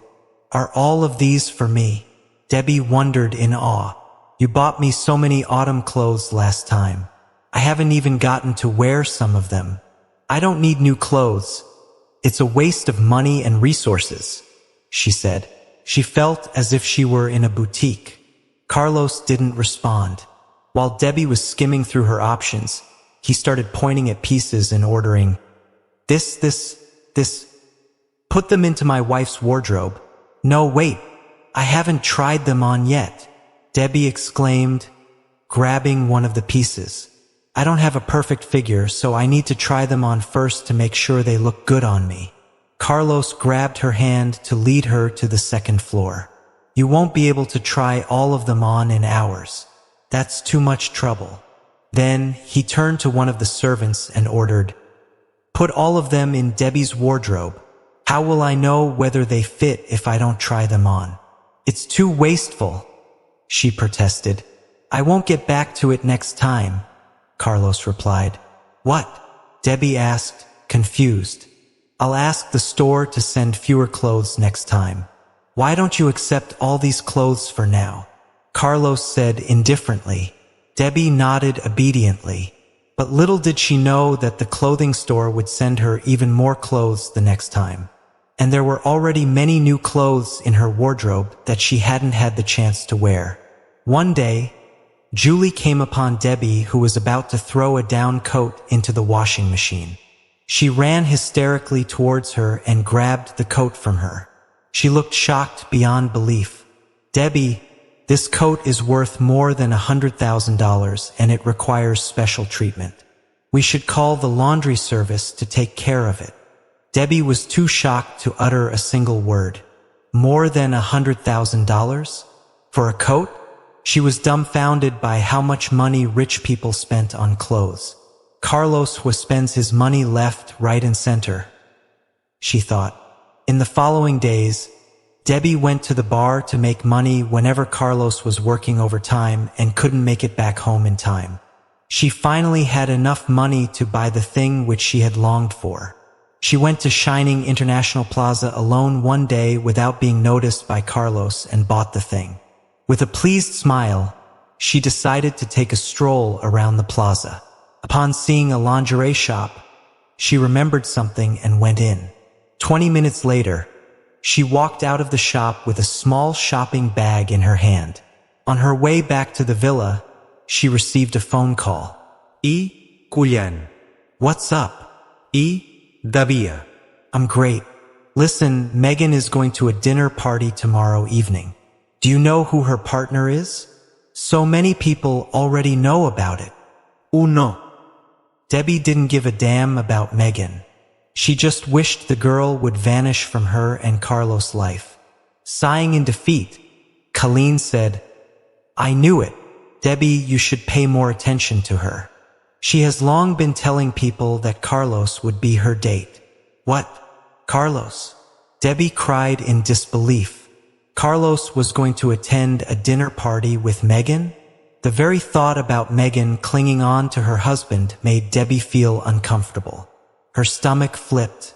Most of the upper classes already know that Megan Lawn is the favorite girl of the 4 prominent young men of Y City, especially Carlos and Wesley's. Many of them even imagined that she would be the future Mrs. Huo or Mrs. Lee. I just heard my friends talking about Megan being Carlos' date tomorrow evening. They kept sucking up to her because they think that it's their chance to get closer to Carlos. It made me sick. Debbie, this is not some ordinary party. It might look like it's just another dinner, but it's the women's battlefield, said Colleen seriously. Battlefield? What do you mean? Debbie was completely confused.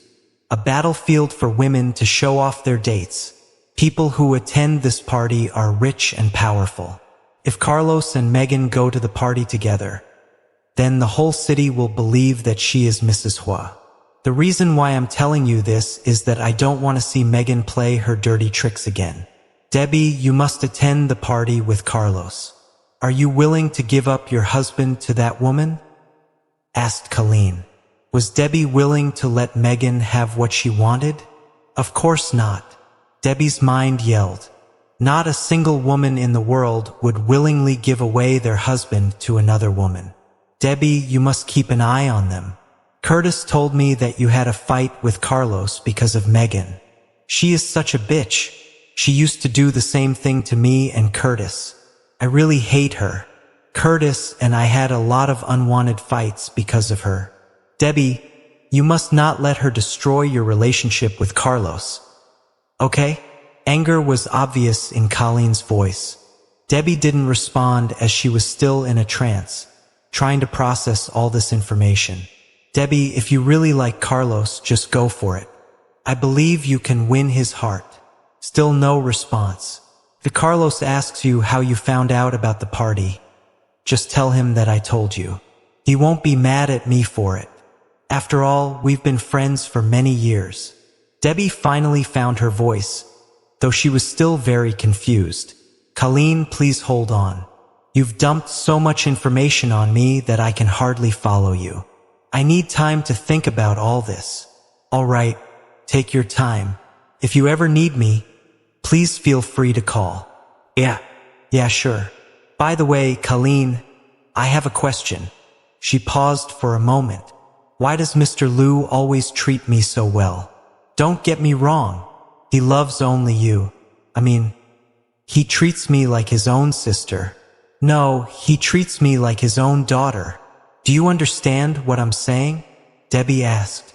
Both Curtis and Colleen had always treated Debbie so well that Debbie was dying to know the reason behind their attitude towards her. Colleen laughed out loud. Debbie, don't bother trying to explain. I understand. I know how much Curtis loves me. I also know why he treats you well. But I think it would be best if he told you everything himself. But I've already asked him twice, and he refuses to tell me. It makes me feel rather uneasy. Please, Colleen, just tell me.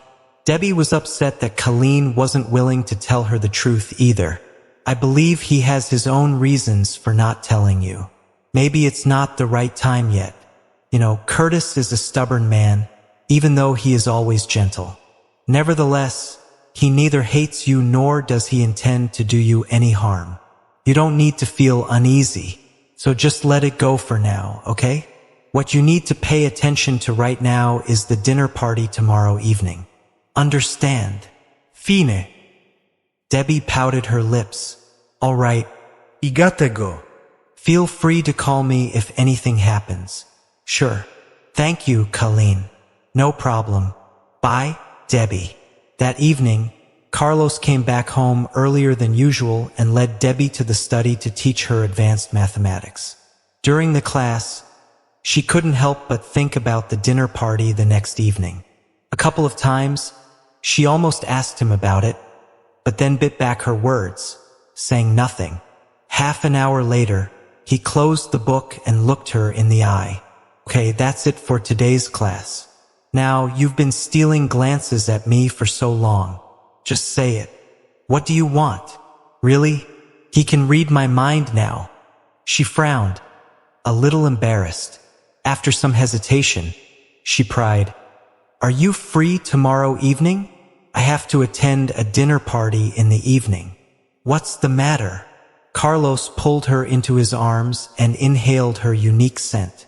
So Colleen was right, Debbie thought bitterly. Oh, it's nothing. Her reaction confused Carlos and he asked, Are you going somewhere tomorrow evening? No. It was just an idle question. She hadn't figured out how to stop Carlos from attending the party with Megan yet. Now that she refused to open up to him, Carlos decided to let it go. He changed the topic by asking, Did your Aunt Flo leave yet? It had been 5 days. Debbie was stunned for a while and then blushed terribly. She immediately stood up from his lap as she could see the desire in his eyes. It will soon. This jerk. He has already asked the same question countless times. A lustful man is really scary. Carlos touched his forehead with his left hand and complained, You've been giving me the same answer for many days. Every time he asked her, she would give him the same answer. He was completely running out of patience. Debbie bit her lips, giggling. As she gazed at his long face, she suddenly had an idea. She went back to her bedroom and sent Colleen a WeChat message. Colleen, could you please do me a favor? The next morning, Debbie took a dancing class before she made for the university. It was Carlos' class. As soon as she arrived at the school gates, she saw his car roll in. The car came to a halt. Apparently, the person inside the car had seen Debbie as well. There were many students around, and Debbie didn't want them to gossip about her and Carlos. The moment Emmett opened the door and got out of the car, Debbie ran away from the place. Emmett was left speechless. Emmett watched Debbie's figure recede from view. He needed to get back in the car again and tell his boss what happened. Carlos, sitting in the back seat, didn't respond. It was what he had expected, though. He knew Debbie wasn't willing to let others know about their relationship. Every time they were in the midst of a crowd, she would act as if they were strangers. Carlos had been away on official business for the last 2 months, and this was his first class after he'd come back. The classroom was fully stocked with his admirers. Debbie, sitting in the last row, gave her full attention to the man on the podium, her husband. People all believed that Carlos was cold and detached, but Debbie knew that was not the case. It was a ruse that he adopted to keep people at arm's length, to add to his mystique. Debbie had seen different sides of him. An angry Carlos, a gentle Carlos, an upset Carlos. Just like ordinary people, he had the full range of emotions. He could be cold and distant, yes, but also loving and warm. He was just used to concealing his true feelings in front of strangers. He was 28 years old now, yet he was a successful businessman. He was confident, strong, and powerful, better than 99% men in the world. Debbie couldn't help but wonder whether he was the favorite creature of God, and he was born to be the winner. She felt so lucky she was his wife. She was lost in her own thoughts when the man's voice brought her back to her senses. Debbie Nian, please stand up and tell us what you've learned so far. His voice was so cold that she immediately stood without any hesitation. She winked at Dixon, who was sitting next to her. Lowering his head, Dixon whispered to her, trying to catch her up. Mr. Huo has taught us AIP, automatic investment plan, and risk prediction. With a cunning smile, Debbie cleared her throat and repeated, Mr. Huo, you've taught us AIP and risk prediction. While she recited the litany that Dixon was helping her with, Carlos left the podium and walked towards her. The girls fixed their eyes upon him, looking excited. They even began whispering, "He's coming this way." Some of them even took out their phones and took photos of his back or selfies with Carlos in the background. There was giggling and more whispering as they checked out their handiness with a camera. When Carlos at last stood beside Debbie, Dixon shut his mouth and pretended that he was reading his book. He wasn't dumb enough to get caught. Once Dixon stopped whispering to her, Debbie was unable to continue. With an embarrassed smile, she said, That's all I can remember. I need to study more. Huh. Carlos tapped her desk with his index finger and said in a cold voice, "Come up to the podium with me. Stay focused." Yang. Is he the same Carlos Huo as last night? He was so enthusiastic last night when he held me in his arms in bed. So warm, so loving. But now he looks like I owe him a shit ton of money, she thought. Staring at his back, Debbie stuck out her tongue and made a face before following him up to the front of the classroom. Debbie stopped not far away from him. Suddenly, an idea struck her. While the other students were discussing something, she said in a low voice, "Mr. Huo, do you want to have lunch with me after class?" Ni. Carlos stopped turning the pages of his book and cast a warning glance at her. Evidently, he heard her and didn't like the question. As if not noticing the look, Debbie continued, "Mr. Huo, my Aunt Flo has left." She knew that he had been expecting this day very much. Carlos walked towards her, towering over her, and asked, "What about now?" When the students saw Carlos approach Debbie, they began to talk about it. More giggling and furtive whispers followed. What are they talking about? Look at Debbie, the slut. Wow, he's so handsome. I wish I could stand that near him. Look at her. She's tried to seduce Mr. Huo a lot. She just can't get enough. That bitch. He should force her to leave the city. Debbie, on the other hand, didn't get Carlos' point. Now what? She asked in confusion. One more word and I'll take you home, Carlos threatened. Debbie shut her mouth, as she knew he was a man of his word. Now that Debbie was silent, Carlos secretly heaved a sigh of relief and thought to himself, "What a naughty girl to seduce me in front of everyone. I'll teach her a lesson tonight." When the class was over, Debbie approached Carlos and asked, "Headed back to the office?" "Yep." "Come with me?" Carlos asked and looked at the girl. No. "You go ahead." What time do you get off tonight? She's been acting weird the whole day. Carlos thought, I've got a dinner party at 6 p.m., but I'll be home after we're done. 6 p.m.? Got it. Okay. Bye, old man. Debbie waved to him and then walked off with a spring in her step. Staring at her retreating figure, Carlos mused, she seems so happy. Is it because her period is over and done with? I'm worried things aren't that simple. Around 3 in the afternoon, Jared placed his phone on the desk in front of Debbie and told her, your husband's going to a party with another woman. A group chat was on screen along with a girl named Megan. She posted a message saying, I'm going to a salon to get a makeover. Carlos and I have a party to go to. Some of the other members started to fawn over her. Debbie rolled her eyes and taunted Megan in her mind.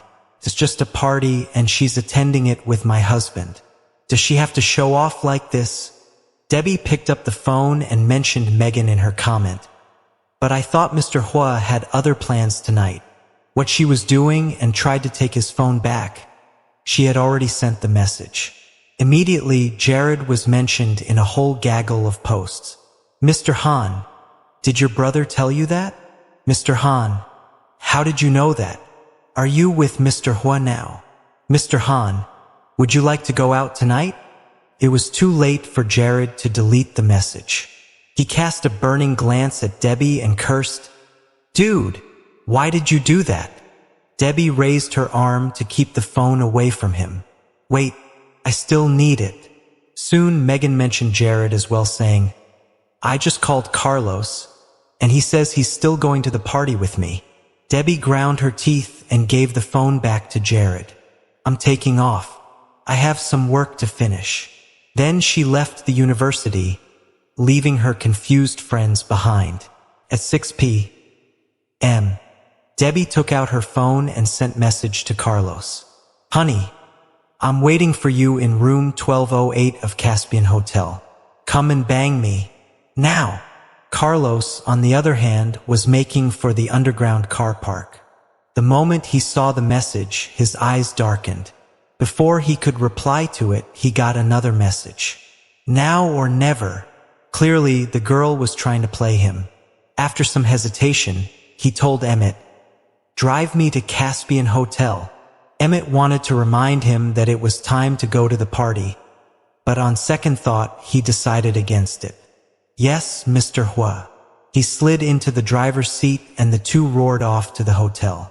When Carlos' car stopped in front of the Caspian Hotel, he felt something was not right. Some paparazzi must have been hiding somewhere around the hotel. Pretending to ignore them, he got out of the car and entered the hotel lobby. Upon seeing Carlos, the lobby manager immediately trotted towards him and greeted, Good evening, Mr. Huo. Carlos nodded in return and strode towards the lift without further ado. The manager decided to see if he could help, as he could tell that Carlos was in a hurry. Besides, he was curious what his business was. Mr. Huo, which room are you going to? Asked the manager, who was about to press the button for Carlos. 1208. Carlos answered shortly. Mr. Huo, here comes the lift. Let me show you the way. I'm good. Carlos entered the lift and pressed the button to close the doors, leaving the manager behind. When the doorbell rang, Debbie was so nervous that she was too weak to stand. She took a few deep breaths before she opened the door. It was him, Carlos Huo, standing at the door. Her nervousness disappeared at the sight of him. She threw herself into his arms. Honey. Carlos' lips curled meaningfully the moment he saw his woman. He entered the room and shut the door behind him. Only then did he realize that Debbie was wearing a seductive nightgown. Apparently, she had just taken a bath and now had draped the most comfortable, as well as the most revealing gown she could find. He would have to be the dumbest man in the entire world to not get her point even after this move. Her charming nose, appealing cheekbones, her flaming lips.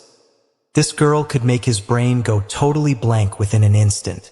Without further ado, He pulled her in his arms, lowered his head and kissed her on her red, soft lips.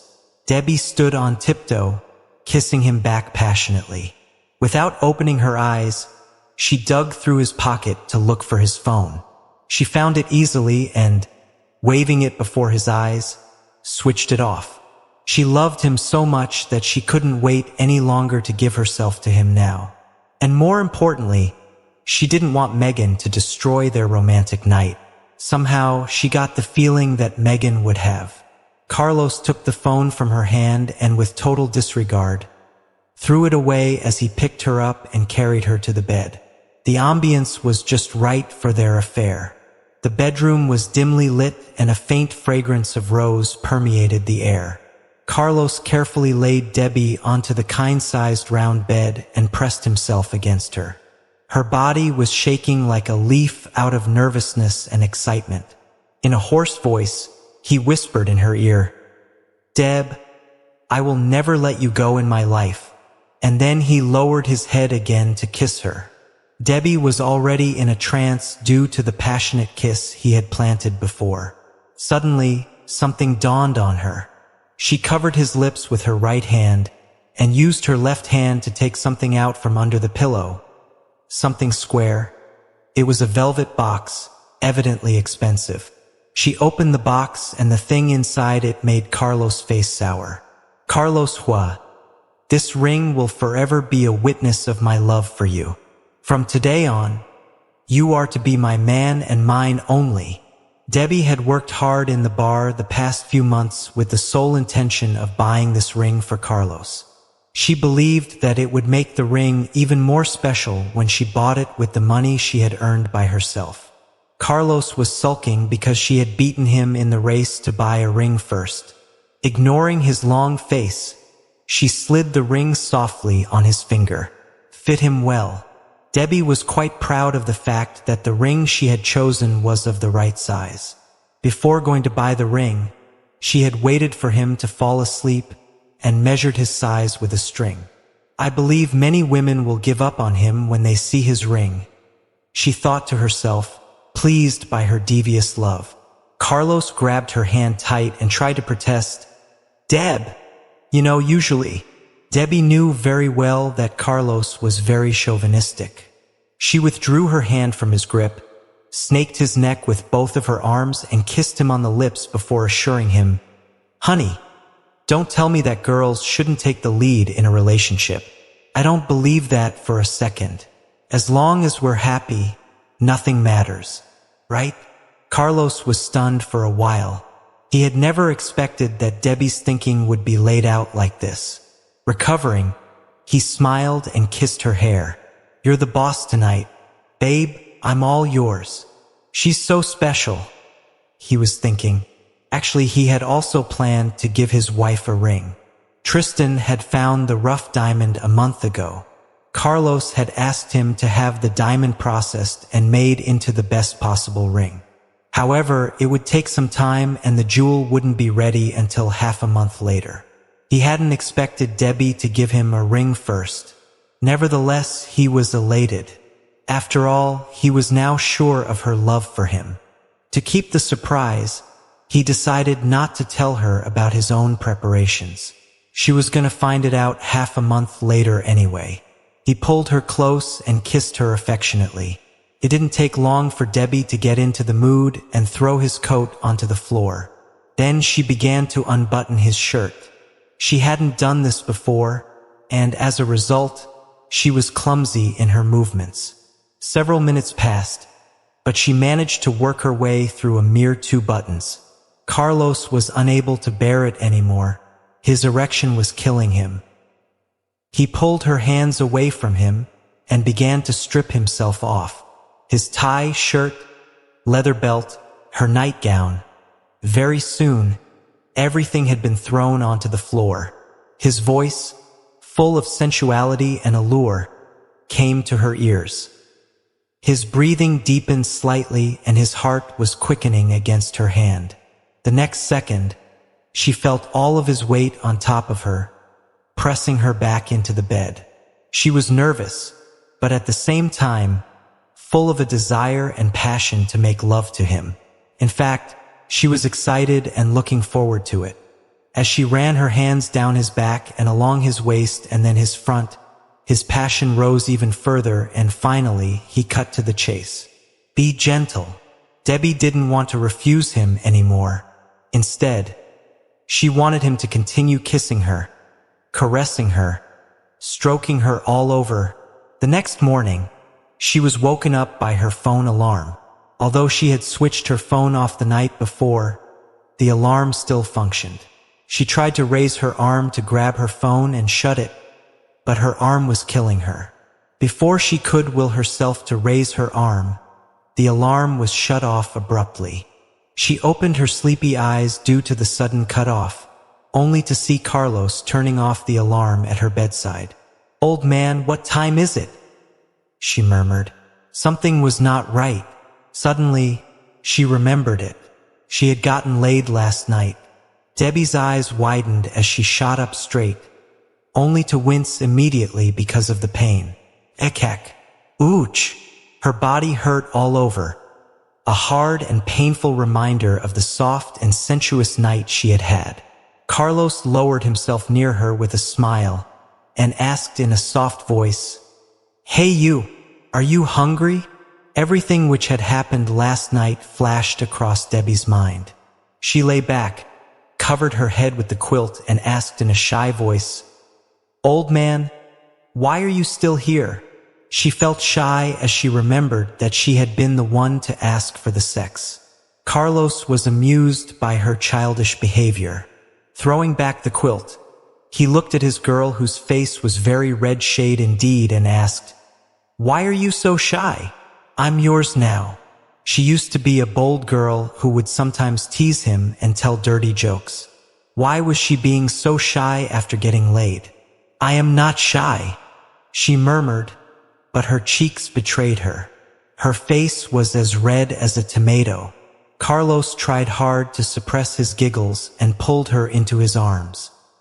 He kissed her hair and remarked, "You must be hungry now. Go freshen yourself up. I'll ask them to send lunch over here." "Okay, you go out first." This was a presidential suite and there was a living room outside. Instead of leaving immediately, Carlos leaned over towards her and kissed her on the lips before letting her go. After she had washed her face and brushed her teeth, Debbie picked up her phone and switched it on.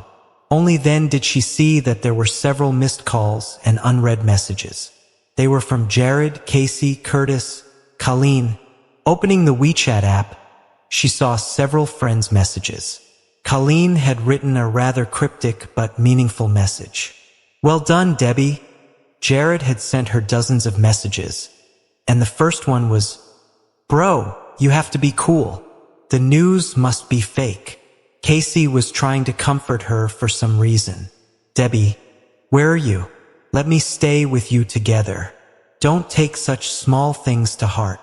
Dixon told her, "You should talk with Mr. Huo. Whatever the results are, we are always there for you." Debbie was confused. What is going on? Right then, a Weibo push drew her attention, which said, Carlos Huo, president of ZL Group, stayed overnight in a 5-star hotel. According to an insider, there was a mystery woman waiting in the room which Mr. Huo entered. She opened the Weibo app, but it didn't respond. What was going on? Her phone was working just fine. She then clicked the trending hashtags and saw Carlos' name, which was first in the queue. Most of the news was the same. Carlos was spent a night with a university girl in a hotel room, and there was a photo of him entering the hotel gates. So, the news that Carlos had stayed overnight with a girl in a hotel room was so widespread that it had brought the Weibo server to its knees. That was not the point. The point was that Carlos had been photographed last evening when he had entered the hotel. While Debbie was pondering hard on this, the man that people were talking about came up before her and asked, "Are you done?" Carlos Huo, "Did you really hold a press conference?" she asked. She remembered that she had once made a joke with him that they should find a feng shui master to choose an auspicious day to get laid. And he had replied that he would hold a press conference and tell everyone that he was going to sleep with his wife. What? Carlos asked, confused. He walked to Debbie and saw the news on her phone. Without any change in his expression, he locked the phone screen and said, "I'm not that bored." Colleen tipped the reporters off. Huh? Colleen. And then Debbie remembered it. She had asked Colleen to help her find out which hotel was Carlos' favorite. "Will this have a negative impact on you?" she asked in worry. Carlos held her close to his body and said, "I slept with my wife. What's wrong with that?" According to him, there was nothing unnatural happening. They were married and they just happened to have spent a night together in a hotel. He didn't have any reason to demand the news be deleted as he had done before. During their lunch, Debbie kept checking her phone screen, hoping to learn how things were going outside. No sooner had she clicked on the news than Carlos said, "Eat." Debbie put the phone down without complaining. After the meal, Debbie secretly replied to her friends' messages while Carlos was talking on the phone. "Don't worry, I was the one with Carlos last night." Her friends were shocked. One after another, they posted the blood-vomiting emoji. Debbie clicked on the news on Weibo, which claimed that Megan was stood up at the party because Mr. Huo was on a date with a mystery woman at a hotel. The news also said that the two hadn't left the room all night and that Carlos' phone wasn't switched on until noon the next day. Carlos had some clothes brought to the room. After getting changed, Debbie walked over to him and asked, "What do we do now?" Calm as usual, Carlos simply straightened his clothes and pulled her into his arms. "Are you still sore?" he asked. She was walking funny, he noticed. Debbie flushed. After hearing his question, she realized that the soreness had indeed not gone yet. She nodded. The next second, Carlos picked her up in his arms and asked, "Do you need to see a doctor?" Debbie stammered with embarrassment. And no, it was just a process that every woman had to go through. She knew that she would be fine after getting some rest. "I'll drive you home before I go to the company." "Okay." To her shock, the entrance of the hotel was packed with reporters. The paparazzi were thrilled by the latest gossip. Usually, any news about Carlos would be covered up immediately, and both the reporter and the press would pay the price for even getting anywhere near him. This time, however, there was no interference from his side. ZL Group didn't respond to the news as it spread like wildfire. It looked like both the company and Carlos were giving their silent approval to the news. Carlos exited the hotel and appeared in front of the reporters carrying Debbie in his arms. Cameras were flashing left and right. Questions rang out from all sides relentlessly. Debbie had never seen so many reporters at one place before. She kept her face buried in Carlos' chest. All the press could see was the figure of the girl in her pink down jacket, wearing a bun. One thing was clear, the girl was pretty young. As they witnessed the intimacy between them, everyone was convinced that the news was true. Because of the commotion, at least 10 security guards rushed to the door to maintain order and keep the reporters at a safe distance from Carlos. Tons of questions were raised all at once. Everyone wanted to know the identity of the girl in Carlos' arms and what his relationship with her was. Out of nowhere, a reporter brought up Megan. "Mr. Huo, how do you define your relationship with Miss Megan Lan?" "Mr. Huo, you were supposed to be at the dinner party with Miss Lan last night, but you didn't attend the party. Who is this woman in your arms? What's your relationship? Mr. Huo, are you two getting married? Mr. Huo, is this the other woman who stands between you and Miss Lan?" Debbie felt furious. How did she become the other woman? Carlos had been calm all the while, but the reporter's last question made him halt next to the car. He cast a sharp glance at the reporter who had asked that question, and the man almost fell to the ground. I'll only say this once. Megan Lan is my niece. The girl in my arms is my woman. His last sentence stirred up a wild sensation among the reporters. They all wondered about the kind of woman who was lucky enough to be Carlos' woman. But since Debbie kept her face hidden, they never got a glimpse of her. After Carlos and Debbie got in the car, Emmett closed the door and told the reporters in a formulaic way, "This is Mr. Huo's personal matter. Please focus your attention on the new product launch event of ZL Group." "Thank you." The car drove away soon after, leaving the bunch of reporters behind. Debbie didn't raise her head until they were out of sight. I'm sorry. "I didn't mean to cause you all this trouble. I shouldn't have booked the room," she said in a low voice. She had never expected that getting a room with her husband was such a big deal. "Don't worry about it. This news will help publicize the new product launch event," Carlos comforted her. In all honesty, he was not fond of advertising new products by hyping his personal affairs. As for today's news, he didn't think he owed anybody an explanation. Nor would he pretend like nothing had happened. His words soothed Debbie. Back at the villa, Carlos walked her to the living room and kissed her forehead. "Do you want me to take you to school?" he queried. "No, that's not necessary. I'll ask Matan to drive me. Now go to work." Her response was just as he had expected. Without another word, Carlos left the villa for work. Slipping on another outfit, Debbie packed her books and went back to school. On the way, she skimmed the news on her phone and updated her Weibo. After the incident at the hotel, she got to know more about Carlos. As a successful businessman, he interested the press even more than some movie stars. That morning, the news about Carlos had crashed the Weibo app. As far as Debbie knew, no celebrity had drawn that much attention. A picture a reporter had snapped when Carlos had carried her out of the hotel had become the hottest news. In the picture, Carlos' face was very clearly seen, while her face remained hidden. The title of the news read, "Mr. Carlos Huo declared that the girl in his arms was his woman." Within half an hour, the news had received hundreds of thousands of comments and countless likes. It was reposted like wildfire. Carlos fangirls wailed in the comments section, "Carlos, my dream man, I've loved you for so many years, and now you've found the one. Be happy. Mr. Huo has always kept a low profile. I can't believe that he has girlfriend. Damn, Carlos Huo is the best looking guy in the world. I'm drooling on the other side of the screen. Carlos, my love for you will never die. Even though you have a girlfriend, I will still love you.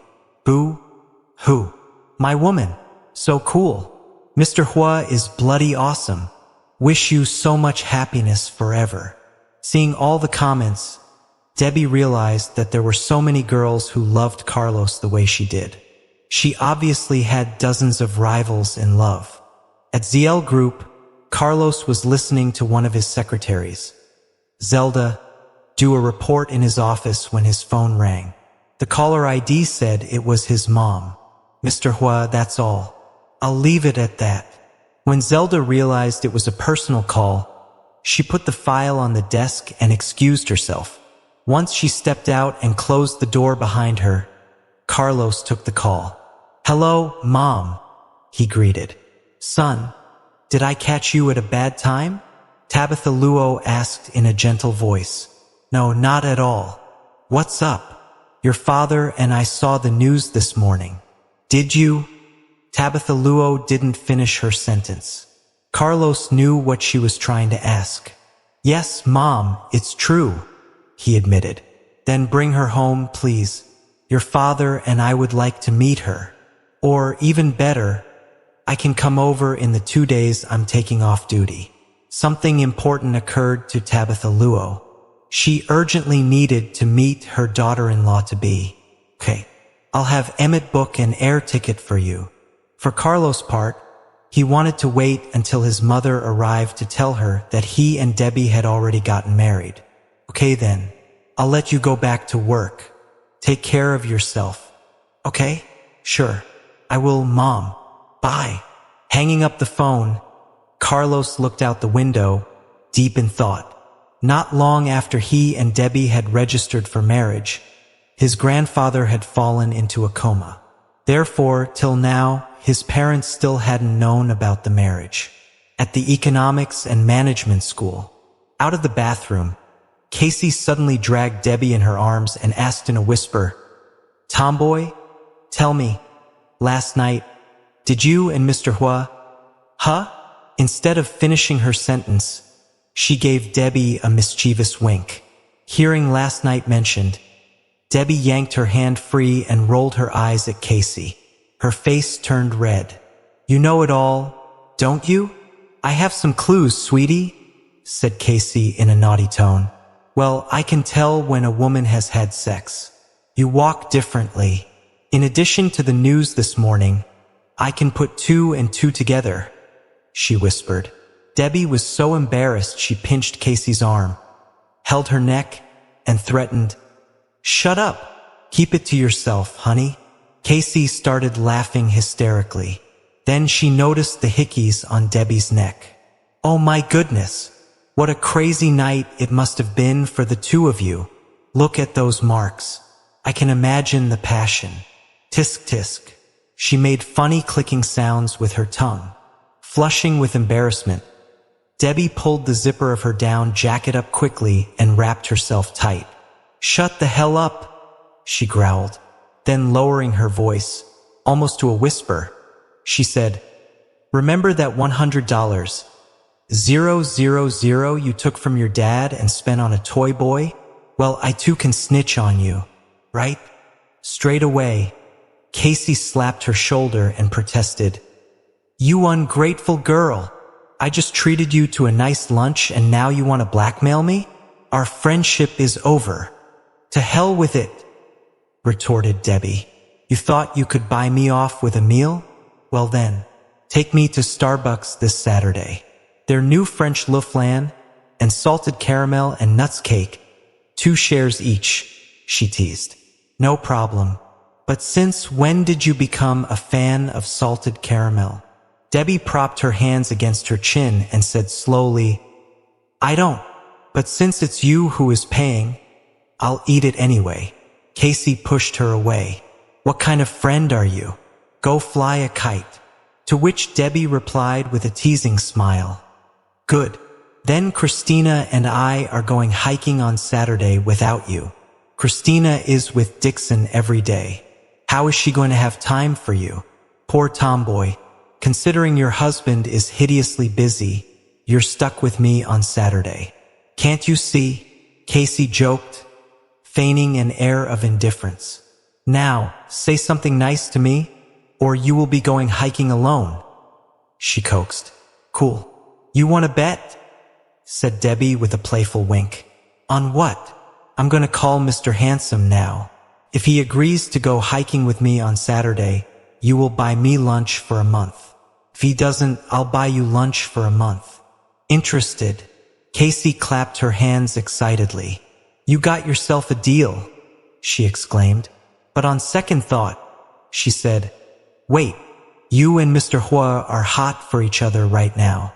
You two are now officially on your honeymoon, I guess. Why would I have that kind of bet with you? I'm not stupid." "No, ooh." Debbie wouldn't let her bail. She dialed Carlos' number, cockily shook her phone in front of Casey and said, "You said yes. Besides, I've already dialed Carlos' number. It's a little too late to buckle."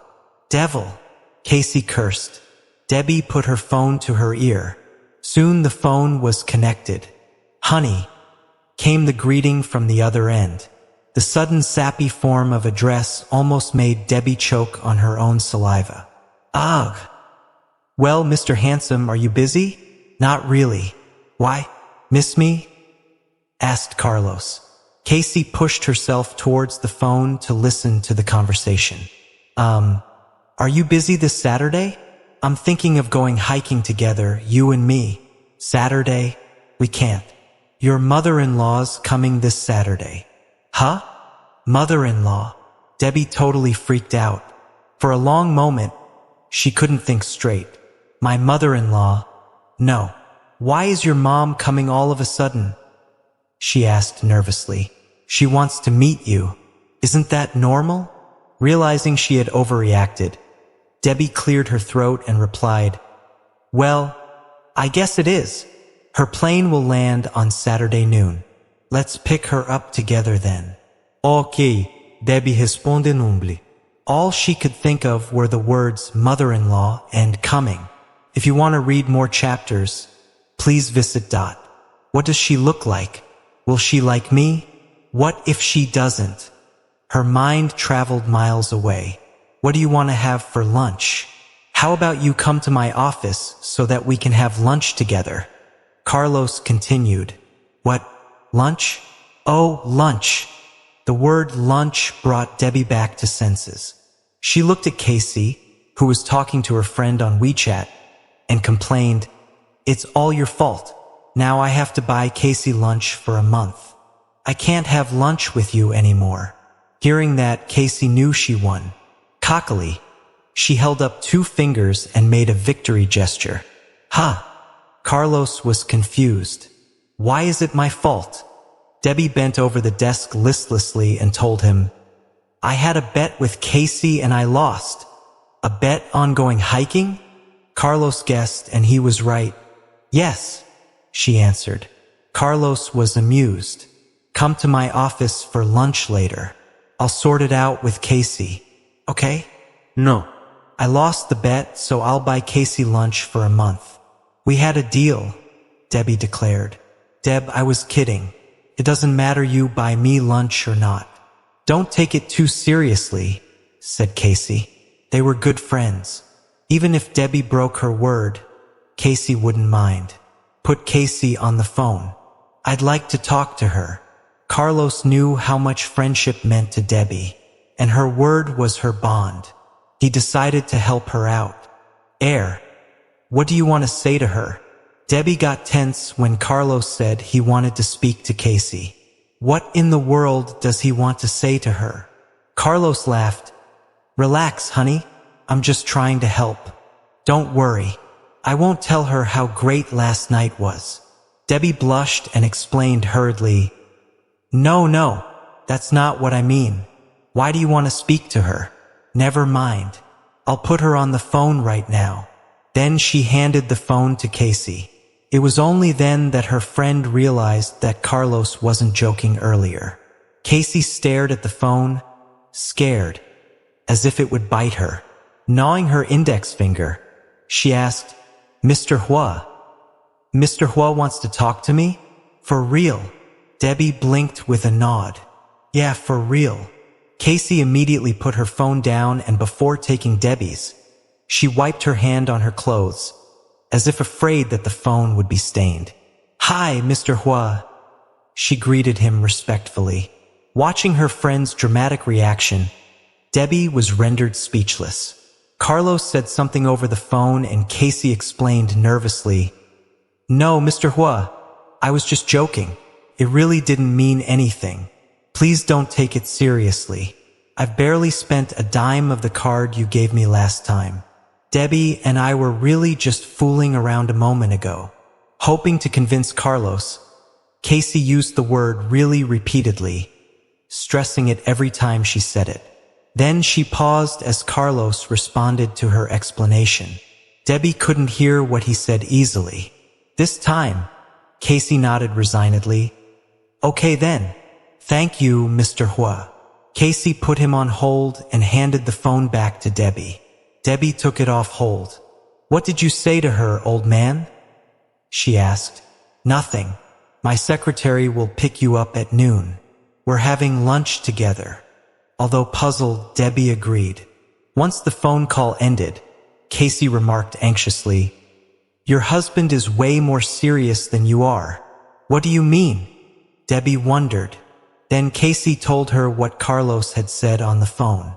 Finally, Debbie would get to the bottom of this. He said it wasn't just a joke. You and I had made a pact. Since you lost the bet, he knew you would feel bad if you went back on your word. so he asked his secretary to dump more money into my card for the 5th floor of Alioth building. It's enough to eat there for a month, Casey stated. Words failed Debbie when she heard that. Carlos always thought money solved everything, so that was his go-to answer for every situation. He was almost never proven wrong either. Ashley picked Debbie up at noon and dropped her off at the office.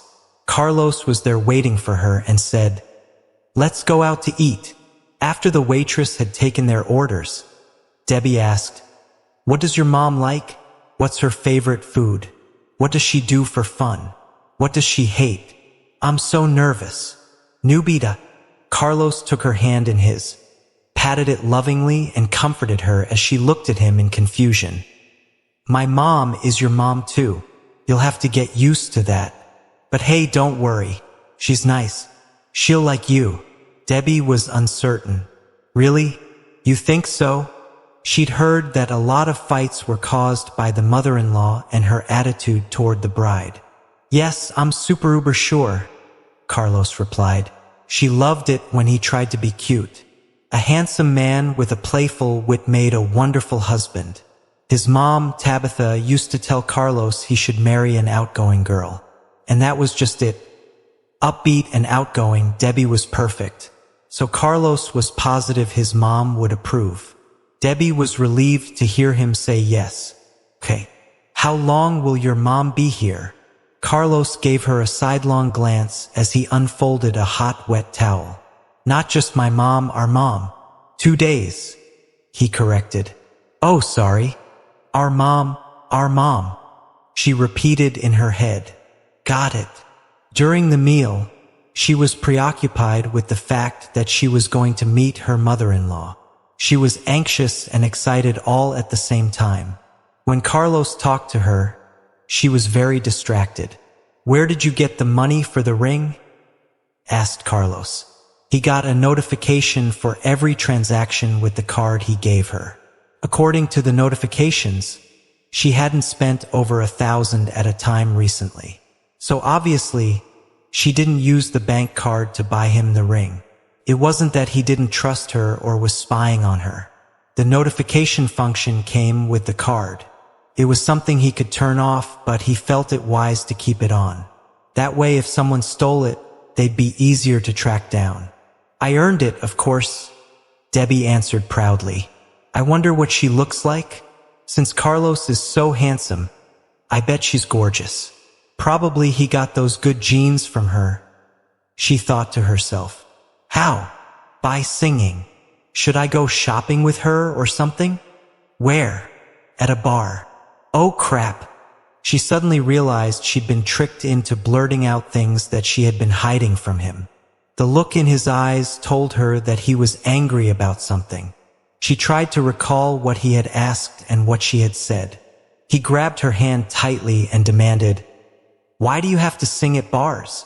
Didn't I give you bank cards? Did you drink alcohol there?" He squeezed her hand hard, and it hurt. Afraid to further provoke him, Debbie didn't dare to take her hand back. "I'll quit singing. The money on the card is yours. How could I use your money to buy you a ring? I just wanted the ring to be more meaningful, so I decided to earn the money on my own. But I didn't drink even a drop of alcohol." She giggled at him. As Carlos heard her promise not to sing again and that she hadn't drunk, his countenance softened. "Did you get hoarse because of singing?" Debbie knew she had to come clean now, so she admitted, "Yeah, I hadn't sung for a long time, but everyone was wild and I was having fun. I guess I sang for too long, 'cause I got a little hoarse, but luckily my throat healed. I was fine the next morning. You know that. You were there." Carlos remembered her throat was fine the next morning. He had the housemaid prepare some medicine, but it turned out she didn't need it. She was good as new. He understood most of what she said, except for one part. "Your throat healed." Debbie grinned. "Yeah, that wasn't the first time I had a sore throat, after all. It happened before, but maybe because it had happened so many times my throat got used to it or something, I don't know. It just does this on its own." The goofy smile on her face brightened his heart like the sun. And just like that, his anger disappeared. He took her hand in his and brought it to his lips. He kisses it tenderly, lovingly. Sweet pie, don't do that again. You have money. If you want to buy me something, just use the card. Okay? Fine, but Mr. Handsome, I'm 21 now. I can make my own money, can't I? She asked defensively. When he kissed her fingers, it tickled. She couldn't help giggling. Her eyes narrowed into thin lines. I'm not saying you can't work. It's just that you're still in school. You should be studying, not working. If you study hard and pay attention, you'll be awesome at whatever you decide to do. Although she was a wonderful woman in Carlos' eyes, she'd have to deal with all kinds of people. If she focused in college, she'd have a better handle on that and know better what to do. He wanted her ready for all kinds of situations. Debbie nodded. She knew he was right. Besides, a lot of her classmates had told her that she changed into a better and more graceful woman. She was happier, more confident, and more respectful. She knew Carlos did that for her and she appreciated it. After all, what kind of girl in their right mind wouldn't want to be better themselves? She had hoped to become her best self too before she met Carlos, but she had never really tried. She didn't have much money, and she had no idea how to make her dreams come true. Not to mention she lacked self-discipline. Carlos was everything she wanted in a man. Not only did Carlos provide everything for Debbie materially, but he also supervised her school performance whenever possible. It just didn't make sense for her to slack. Taking a deep breath, Debbie bragged with a smile. I'll be more successful than you are. I'll take over your position and make you stay at home to take care of the house. If you upset me, I'll make you stand barefoot on a porcupine. And if you make me happy, I may take you outside for a vacation. It feels great just thinking about it. She laughed. Amused by the gloating look on her face, Carlos chuckled. He kissed her hand and said, I'm looking forward to the day that your aspirations are fulfilled and you take over my position. I'll be glad to take care of our baby at home and cook for you for the rest of our lives. He couldn't help but smile as the scene played out in his mind. Hearing him mention the word baby, Debbie blushed as she felt her heart leap in her chest. Having a baby with him would make me unbelievably happy, she thought to herself. All of a sudden there was a knock on the door, which startled Debbie out of her daydreaming. Pulling her hand away from Carlos' grip, she picked up the glass of juice on the table, pretending to take a sip. Carlos' hand was left motionless in midair. He was so surprised by her reaction. For a moment, he forgot to put his hand down. Debbie Nian, is it so embarrassing to be with me? He asked quietly. Clueless to the pain that her reaction had inflicted upon her husband, Debbie asked in confusion. What? Of course not. In fact, it was quite the contrary. Debbie wished the whole world knew Carlos was her husband. It was just that Carlos' identity was too significant, so she wanted to be inconspicuous. Remembering the person at the door, Carlos answered, Come in. The door opened and the waiters entered holding numerous dishes in their arms. It was time to eat. The dishes were served efficiently. As the waiters left the room, Carlos began putting food onto Debbie's plate for her to eat. He continued to do this until she was stuffed. Afraid that she still wasn't full yet, Carlo offered to order even more dishes. Before he could call the waiters back, Debbie grabbed his hand, put it on her belly and said, I'm so full. Touch my belly and check it out yourself. Nubita, assured that her belly was bulging out, Carlos closed the menu with one hand, while his other hand moved upward away from her belly. Carlos Huo, Debbie yelled, grabbing his rogue hand. A satisfied smirk flitted over his face. Let's go. Carlos stood up as if nothing had happened.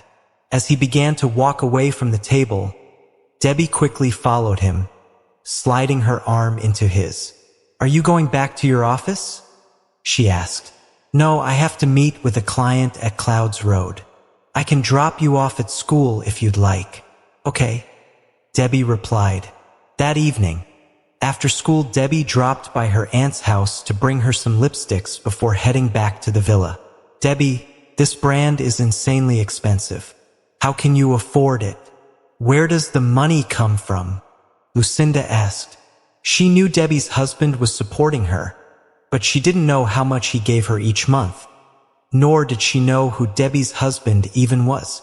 Debbie grabbed Lucinda's arm and whispered, My husband bought these for me, but there are too many of them. It would be a waste to leave any of them untouched, so I would like to bring you some. I remember the last time you were here you said that you wanted a divorce. Why are you accepting his gifts? Debbie hesitated for a moment and then replied honestly, I don't want a divorce anymore. Things are good between us right now. Lucinda took a step back from Debbie to get a better look at her. The girl had changed. She noticed the moment Debbie had walked in the door. It was hard to pinpoint what was different from before, but on a closer look, Lucinda figured it out. He's good to you, Lucinda said firmly. Debbie used to look rough because she practiced martial arts, but now she looked put together and very happy. Despite not wearing any makeup, the girl's skin had a natural glow. Lucinda only had to glance at Debbie's clothes to know that they cost a fortune. Flipping up the tag on her shirt, Lucinda was shocked. The brand was so expensive that even she, an elderly woman with savings and assets, would hesitate to buy it. Aunt, you are remarkable. You can tell that he is good to me just by looking at me. Debbie's face reddened as she attempted to avoid her aunt's stare. Noticing that Debbie didn't deny it, Lucinda let out a sigh of relief and said, Deb, if you are happy, then I have nothing to worry about. This girl had a tough childhood. Her mom abandoned her when she was born. Now finally there's somebody there for her. Lucinda was so glad. Don't worry, Aunt. I'm very happy now. Debbie smiled. Although she and Carlos had their disagreements, he made her happy again afterwards every time. Tell me, what does he do for a living? How old is he? Bring him over sometime to have dinner, Lucinda said, enthusiastically. Okay. Debbie hesitated. He is a 28-year-old CEO. I'll bring him here to meet you and Uncle next time. A 28-year-old CEO? Lucinda observed. That's some achievement. Lucinda thought to herself, amazed. Gail's father, Sebastian, hadn't taken over the company until he was in his 40s. There were only a few CEOs under 30 in Y City. Lucinda decided to ask Sebastian about it later. When Debbie left, Lucinda immediately called Sebastian. Where are you? She asked. I've just arrived home. Open the door. Upon seeing Sebastian outside, Lucinda opened the door and quickly pulled him into the living room. Sebastian was so tired so H could barely move his feet. What is it? Why are you being mysterious? He asked, irritated. How many 28-year-old CEOs are there in Y City? Lucinda asked.